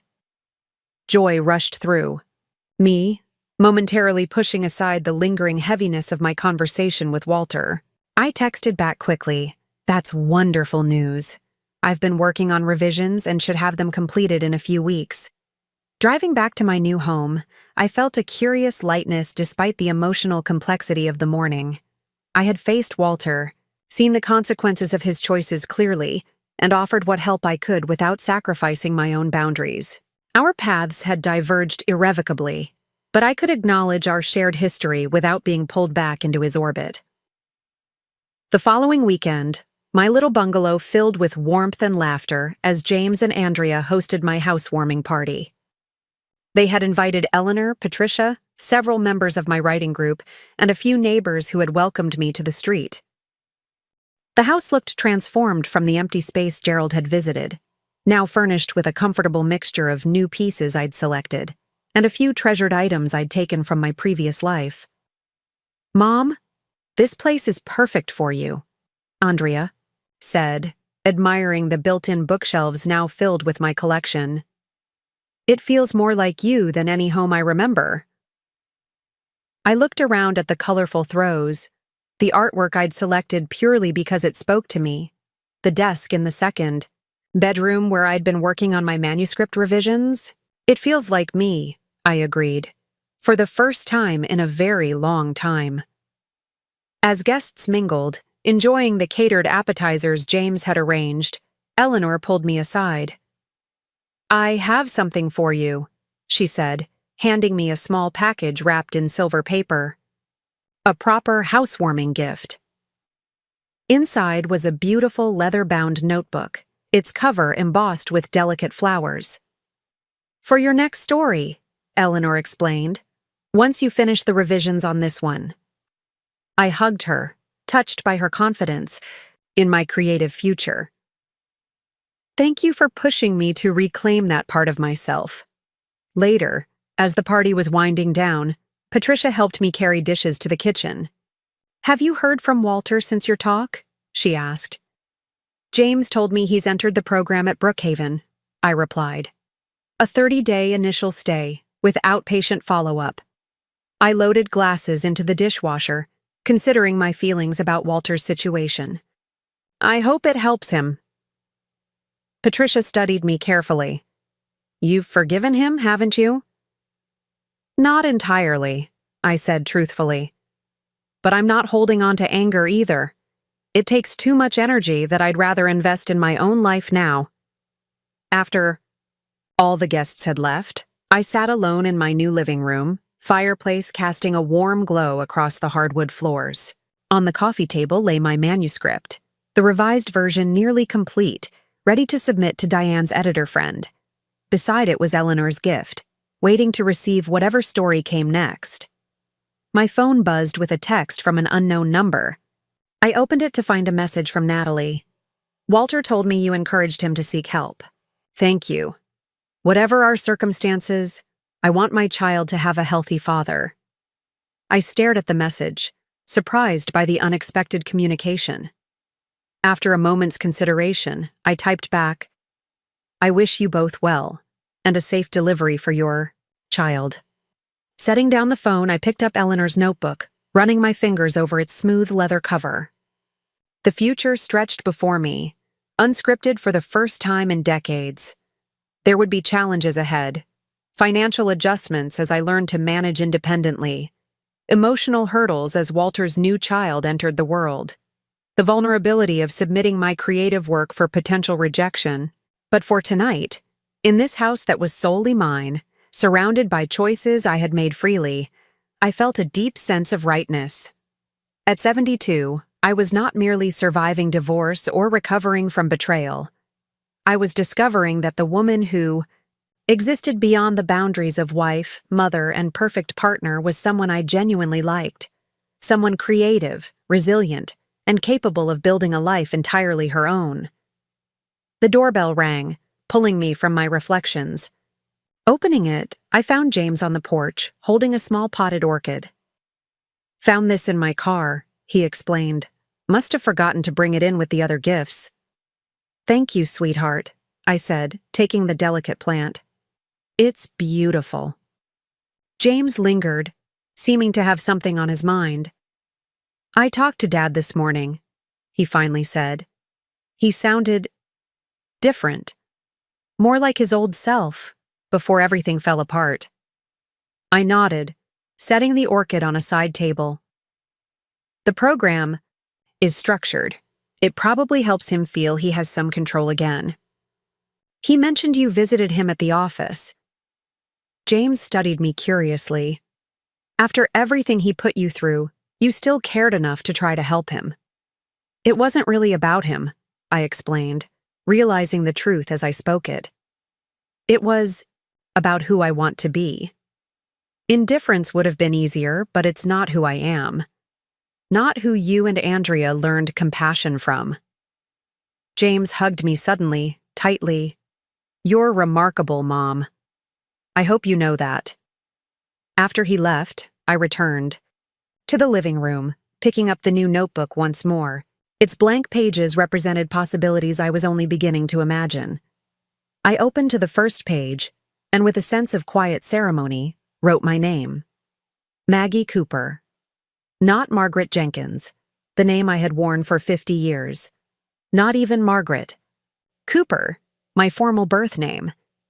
But Maggie, the name I had chosen for myself at the writing group, the name that felt authentically mine. Below it, I wrote the title of a new story, one that had been forming in my mind these past weeks. Not a children's book this time, but something for women who, like me, were discovering themselves after decades of living in the shadows of others' needs and expectations. As I began to write, words flowing more easily than I could have imagined, I felt a certainty I had rarely experienced.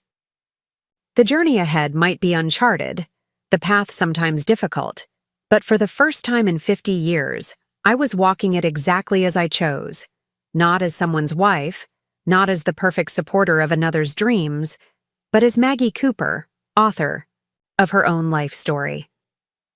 Autumn painted the trees in brilliant hues of amber and crimson as I placed the final box on my desk.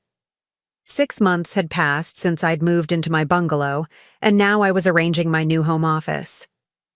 The second bedroom, once a catch-all space for half-unpacked boxes and occasional visitors, was transforming into a proper writer's sanctuary. "A bit to the left," Eleanor directed from the doorway, eyeing the framed cover art that James was hanging on the wall. "Perfect." The artwork displayed the whimsical illustration for The Girl Who Heard Flowers, my children's book that would hit bookstore shelves next spring. Little Harbor Press had not only accepted my revised manuscript, but had paired me with a talented, young illustrator whose vision complemented my story beautifully. The advance had been modest, but the validation was priceless. "It looks so official," I said, stepping back to admire the framed artwork, "like something a real author would have." "You are a real author," Eleanor reminded me. "Contract signed, advance cashed, publication date set." James finished securing the frame and joined us in admiring it. "Dad would never believe this," he said, then immediately looked chagrined. "Sorry, Mom, I didn't mean to bring him up." "It's all right," I assured him. "Your father is part of our family story, even now." Walter had completed his 30 days at Brookhaven and was continuing with outpatient treatment. According to James and Andrea, who maintained cautious relationships with their father, he was sober and working reduced hours at the firm. The merger. Talks had proceeded, but Walter had negotiated to keep the Jenkins name on the letterhead, a small victory that seemed to matter greatly to him. As for Natalie, her pregnancy had stabilized after a difficult second trimester. She was due in December, and Walter had purchased a new home closer to her parents in Connecticut. Life continued to evolve for all of us, our paths occasionally intersecting but fundamentally separate. "Let's celebrate your new office," Eleanor suggested. I brought Prosecco. We gathered in the kitchen where Patricia was arranging a cheese platter. My sister had been instrumental in helping me establish my new home, from furniture shopping to gardening advice. Now she poured champagne into 3 flutes, raising hers in a toast. "To new beginnings," she said, "and to the remarkable woman who's brave enough to embrace them." We clinked glasses, the simple moment of celebration warming me more than the sparkling wine. 6 months earlier, I could not have imagined this scene, standing in my own kitchen, surrounded by people who valued me for exactly who I was, anticipating the publication of a book I had written. "The writers group wants to host a pre-publication party when the release date gets closer," Eleanor mentioned as we moved to the living room. "Diane's already planning it." The Oak Ridge Writers Circle had become a central part of my new life. I attended every Thursday without fail, sharing my progress and offering feedback on others' work. What had begun as a tentative return to creativity had blossomed into a genuine community of fellow writers who understood the unique challenges and joys of putting words on the page. "That's so thoughtful," I said, touched by their support. "I'd be honored." James checked his watch. "I should head out. Promised Andrea I'd help her with the kids this afternoon." He hugged me warmly. "I'm proud of you, Mom. Really proud." After he left, Eleanor, Patricia, and I continued our celebration, the conversation flowing easily from book plans to community events to Patricia's upcoming retirement from her nursing career. As dusk fell, casting long shadows across my cozy living room, I felt a profound sense of contentment. The path to this moment had been painful at times, but I wouldn't trade the hard-won peace I'd found for anything. "Earth to Maggie," Patricia said, waving her hand in front of my face. "You disappeared into your thoughts again. Eleanor asked about your other writing project. I smiled apologetically. Sorry. Yes, I've been working on it between revisions for the children's book. It's coming along slowly, but I'm not rushing it. The other project was the memoir I'd begun the night I'd written my name, my true name, Maggie Cooper, in Eleanor's gift notebook. Initially intended as a therapeutic exercise, it had evolved into something more structured, a reflection on identity, resilience, and rediscovering oneself after decades of living primarily for others. Any thoughts about trying to publish it eventually? Eleanor asked. Maybe, I admitted. But for now, I'm writing it for myself, and perhaps for other women who might recognize their own experiences in mine. The doorbell chimed, interrupting our conversation. I excused myself to answer it, surprised by the unexpected visitor. Opening the door, I found Andrea on my doorstep, her expression troubled. "Mom, I'm sorry to barge in," she said, stepping inside. I tried calling, but it went straight to voicemail. I checked my phone, realizing I'd left it on silent after the writing group meeting earlier that day. "What's wrong, sweetheart?" "It's Dad," she said, lowering her voice as she noticed Eleanor and Patricia in the living room. "He's at the hospital. Natalie went into premature labor. She's only at 32 weeks. He called James in a panic, and James is already on his way there." Concern immediately supplanted my peaceful mood. "Is Natalie all right? The baby?" "We don't know much yet. Dad was pretty incoherent on the phone." Andrea hesitated. "I know it's awkward, but I thought you should know. It's still our half-sibling." I squeezed her hand, appreciating her thoughtfulness. "Thank you for telling me. Do you want to go to the hospital?" She nodded. "James is there already. I'd feel better being there too, at least until we know more." I turned to Eleanor and Patricia, who had discreetly moved to the kitchen to give us privacy. "I'm sorry to cut our celebration short." "Don't apologize," Patricia said firmly. "Family comes first, complicated as it may be. Do you want me to drive you?" I considered the offer, then shook my head. "I think Andrea and I will go together." I met my daughter's eyes. "If that's all right with you?" The drive to Hartford Hospital took nearly an hour, giving Andrea and me time to talk. She had been the more visibly angry of my children when Walter's affair was revealed, her sense of justice deeply offended by his betrayal. "How are you feeling about all this?"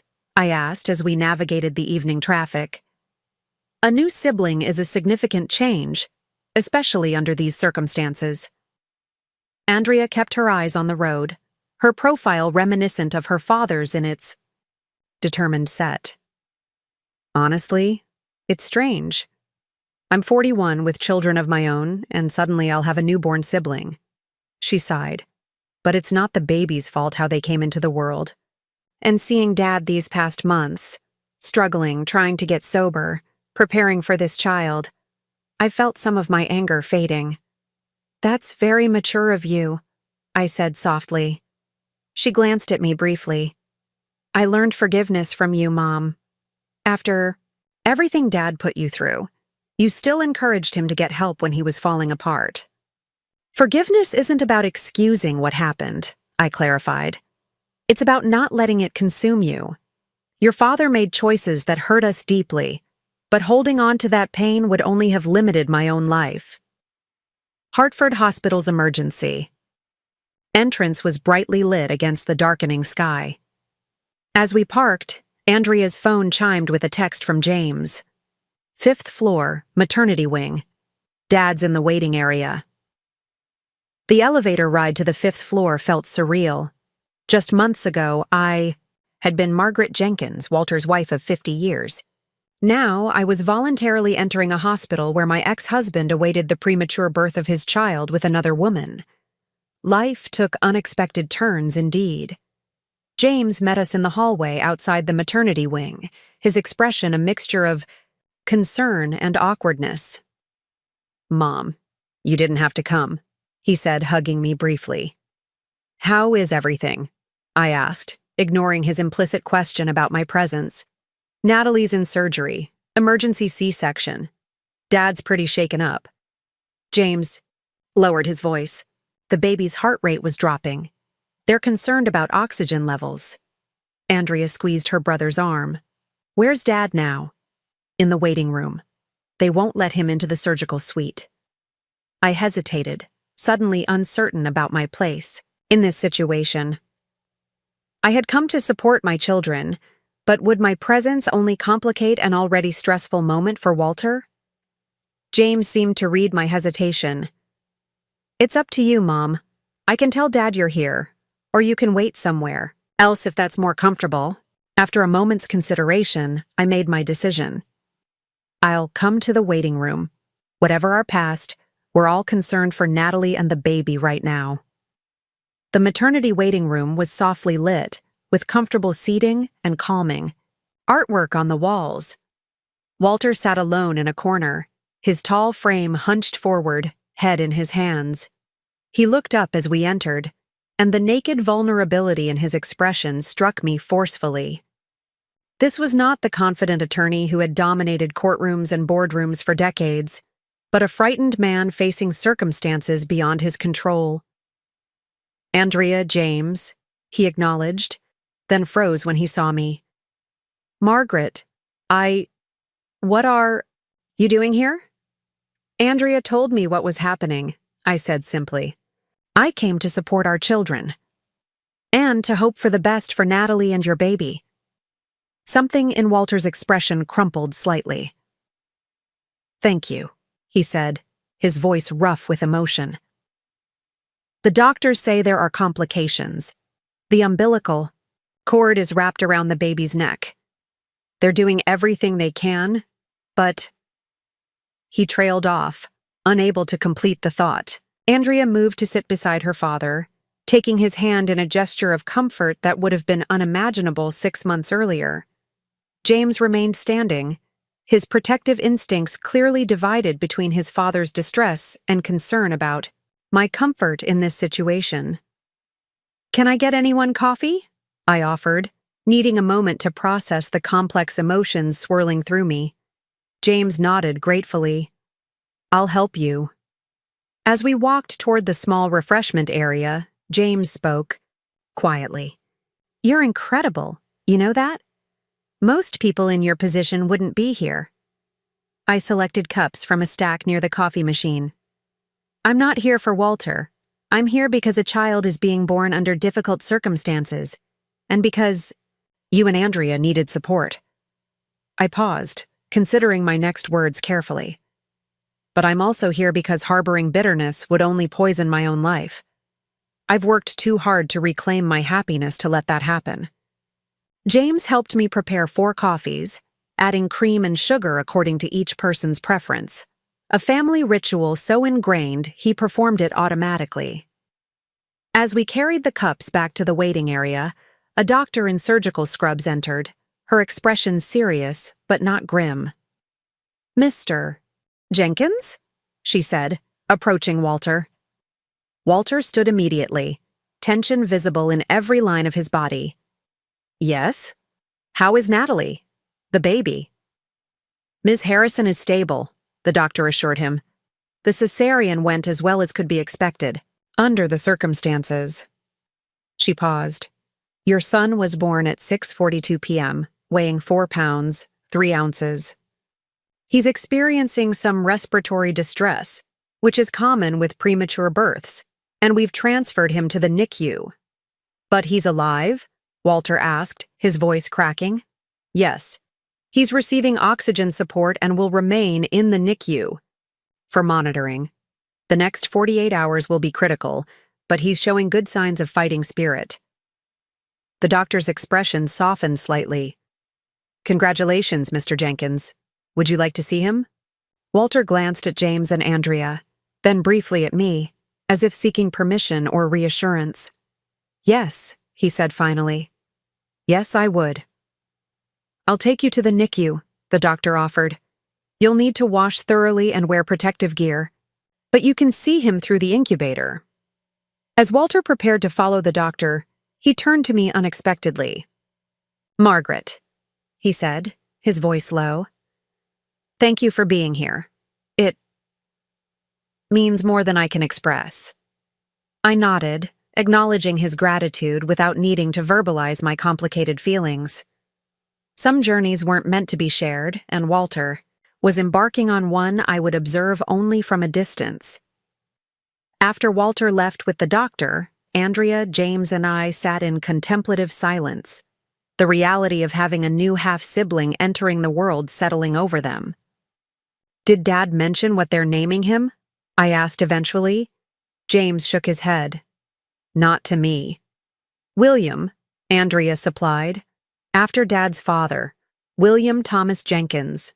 The name choice surprised me slightly. Walter had had a complex relationship with his father, a stern, demanding man whose approval had always seemed just beyond Walter's reach. Perhaps becoming a father again in his 70s had shifted Walter's perspective on that relationship. We remained in the waiting room for another hour until Walter returned, his expression transformed. Gone was the fear and uncertainty, replaced by a look of wonder I remembered well from James and Andrea's births. "He's so small," Walter said, his voice hushed with awe. "Smaller than either of you were, but the nurse said he's strong for his gestational age." He sat heavily, emotional exhaustion evident. "Natalie is still in recovery. She won't be able to see him until tomorrow." "How is she?" Andrea asked, genuine concern in her voice despite the complicated circumstances. "Stable. The doctor said the surgery went well, but she lost more blood than they liked. She'll need to stay in the hospital for at least a week." Walter ran a hand through his silver hair, a gesture so familiar it caused an unexpected pang of recognition. "I don't know how I'm going to manage everything. The house isn't ready yet. We were supposed to have 2 more months. What do you need help with?" James asked, stepping naturally into a supportive role. Walter looked surprised by the offer, then grateful. "The nursery furniture was delivered, but it's not assembled, and the house needs cleaning before Natalie comes home with the baby." "I can help with that," James said. "I'm decent with assembly. Instructions." "I can coordinate meals," Andrea offered after a moment's hesitation. "Some of the other mothers from my kids' school would help, I'm sure." Walter's eyes filled with tears, something I had rarely seen during our 50 years together. "I don't deserve your kindness," he said quietly. "Either of you." "No," Andrea agreed bluntly. "But William does. And we're his family too." I excused myself to find the restroom, needing a moment alone to process the evening's events. In the quiet privacy of the hospital bathroom, I studied my reflection in the mirror. The woman who looked back at me had changed subtly but significantly over the past year. There was a confidence in her eyes, a serenity in her expression that hadn't been there before. What a strange, unpredictable journey life could be. A year ago, I had been preparing for my 50th anniversary, unaware that my marriage was already over in all but name. Now I stood in a hospital where my ex-husband's new child had just been born prematurely, observing my adult children demonstrate a capacity for forgiveness and family loyalty that filled me with quiet pride. When I returned to the waiting room, a nurse was speaking with Walter and our children. "Ms. Harrison is awake and asking for you," she told Walter. "She's still quite groggy from the anesthesia, but you can see her briefly." Walter nodded, then turned to James and Andrea. "Would you like to come? I know it's awkward, but she's going to be William's mother, your brother's mother." The olive branch wasn't lost on any of us. After a moment's hesitation, both James and Andrea agreed to a brief visit. Walter looked at me questioningly, but I shook my head slightly. There were boundaries that needed to be maintained, for my well-being and for Natalie's comfort. "I'll head home," I said. "Please let me know how Natalie and William are doing." As I gathered my purse, Walter stepped closer, lowering his voice. "Margaret." "Maggie," he corrected himself, using the name I had reclaimed. I never properly thanked you for encouraging me to seek help. These past months haven't been easy, but I'm sober. Thinking clearly for the first time in years, really. I'm glad, I said sincerely. Sobriety suits you, and William deserves a present, healthy father. Walter nodded, a flash of the old perceptiveness in his eyes. You look well. Happy, even. The house in Oak Ridge agrees with you. It's not just the house, I replied. It's discovering who I am when I'm not defined by being your wife. The children mentioned you're publishing a book? Yes, a children's story, actually. One I first wrote 30 years ago. A flicker of recognition crossed his face. The one about the little girl who could hear plants talking? You still had that? The fact that he remembered the story at all surprised me. He had been so dismissive when I first wrote it that I assumed he'd barely registered the content. Yes, I confirmed. Little Harbor Press is publishing it next spring. Something like regret passed across Walter's features. I should have encouraged you back then. Instead, He trailed off, then straightened his shoulders. Congratulations, Maggie, truly. Thank you, I said, accepting the belated support with grace. I should go. Give Natalie my best wishes for her recovery. As I walked toward the elevator, Andrea hurried to catch up with me. Mom, wait. Let me drive you home. I'm perfectly capable of driving myself, I assured her. I know that, she said, linking her arm through mine. But I'd like to spend the time with you if that's okay. We can talk on the way. The drive back to Oak Ridge was quieter than our journey to the hospital, both of us processing the evening's events in our own ways. As we neared my neighborhood, Andrea finally broke the silence. You could have refused to come tonight. You could have been bitter or angry, and everyone would have understood why. I watched the familiar streets pass by, houses warm with evening lights. What purpose would that have served? Being angry with Walter doesn't hurt him. It only hurts me. And despite everything, I want you and James to have a relationship with your father, and now with your half-brother. That's remarkably generous, Andrea observed. It's not generosity, I corrected gently. It's self-preservation. I spent 50 years organizing my life around Walter's needs and expectations. I won't spend what remains of it allowing his choices to determine my happiness. Andrea pulled into my driveway, but made no move to turn off the engine. Will you want to meet him? William, I mean. When he's stronger. The question gave me pause. I hadn't considered this possibility, though perhaps I should have. I don't know, I answered honestly. That might be a bridge too far, at least for now. But I'm glad you and James will be part of his life. Andrea leaned over to hug me. I love you, Mom. You've taught me so much this past year about dignity and strength. After she drove away, I entered my quiet house, immediately comforted by its welcoming atmosphere. I made a cup of herbal tea and carried it to my new office, sitting at the desk where my writing projects awaited. The framed cover art for The Girl Who Heard Flowers seemed to glow in the soft lamplight, a tangible reminder of dreams deferred but not forgotten. Opening my laptop, I returned to the memoir I'd been working on before the evening's unexpected events. The words flowed easily, my experiences at the hospital providing new perspective on the journey I'd been documenting. There was a symmetry to it all. As Walter began a new chapter of fatherhood in his 70s, I was embarking on my long-delayed career as an author. 2 weeks later, on a crisp Sunday morning, I was preparing for the writing group's monthly workshop when my doorbell rang.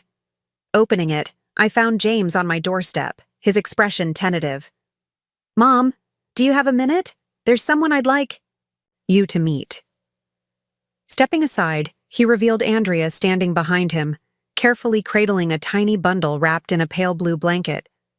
My breath caught as I realized what was happening.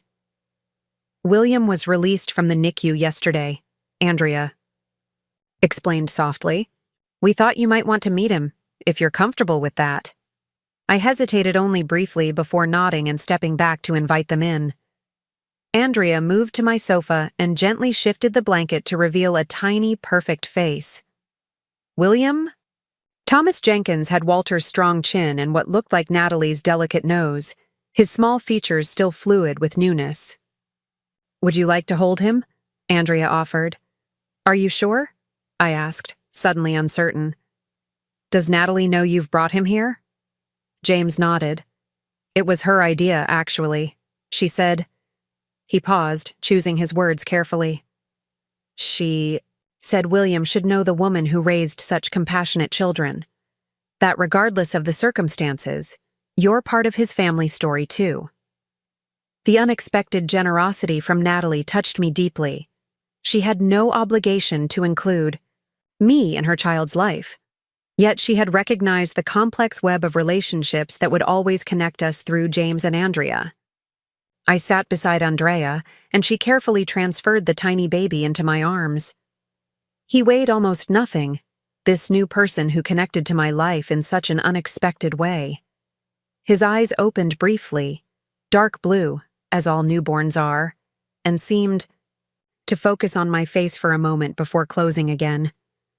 Hello, William, I said softly. Welcome to the world. As I held him, I thought about the strange, unpredictable paths life takes us down. A year ago, I could never have imagined this moment. The pain of Walter's betrayal had been so acute, the public humiliation so complete, that the idea of holding his child with another woman would have seemed impossible. Yet here I was, rocking this innocent baby who knew nothing of the complicated adult circumstances surrounding his birth. He was simply a new life, full of possibilities, connected to mine through the children I had raised and loved. After William was settled back in Andrea's arms, James handed me an envelope. Dad asked me to give you this. You don't have to read it now. Or ever, if you don't want to. I accepted the envelope without comment, setting it aside for later consideration. Whatever Walter needed to say, it could wait until after this peaceful family moment. That evening, after my visitors had left and the house was quiet once more, I finally opened Walter's letter. His familiar handwriting filled a single page, the message brief but heartfelt. Maggie. Words seem inadequate after 50 years together and the pain of our parting. I won't ask for forgiveness I haven't earned, but I want you to know that I recognize the strength and grace you've shown throughout this difficult year. When I look at William, I think about the family we built together, about the beautiful children you raised so well that they can find room in their hearts for their father despite his failures. That speaks volumes about the woman who molded them. I wish you every happiness in your new life and your writing career. The world needs more stories that help us hear what we might otherwise miss, whether it's flowers speaking or the quiet voice of our authentic selves. With respect and gratitude. Walter. I folded the letter carefully and placed it in my desk drawer. It wasn't an apology exactly, nor did it need to be. It was an acknowledgement of my worth, my contribution, and my right to the life I was creating for myself. The next morning, I woke early and made coffee, carrying it to the small patio where my garden was showing the first signs of spring renewal. Daffodils pushed through the rich soil, their yellow heads nodding in the gentle breeze. I had planted them last fall, my first winter in this house still ahead of me then, an act of faith in future seasons. My phone chimed with a message from Diane. Final cover art for The Girl Who Heard Flowers just approved by the publisher. Can't wait to celebrate with you at writing group tomorrow. I smiled, anticipation warming me more than the coffee. In my office awaited the memoir pages I'd been working on, now approaching completion. On my calendar, a book signing was penciled, in for next spring, along with a children's reading program at the library. Life stretched before me, rich with possibilities I was only beginning to explore. At 72, I had discovered that endings often contain the seeds of new beginnings, if we're brave enough to nurture them. The woman I had been, the supportive wife, the perfect hostess, the silent partner in Walter's ambitions, had not. Vanished, but transformed. She had become someone stronger, someone who understood that her voice deserved to be heard, her dreams pursued, her life lived authentically. I sipped my coffee, watching the morning light strengthen across my garden. William would grow up knowing his half-siblings, perhaps even forming relationships with them that would enrich his life. Walter would continue his recovery, learning to be a father again under very different circumstances than before.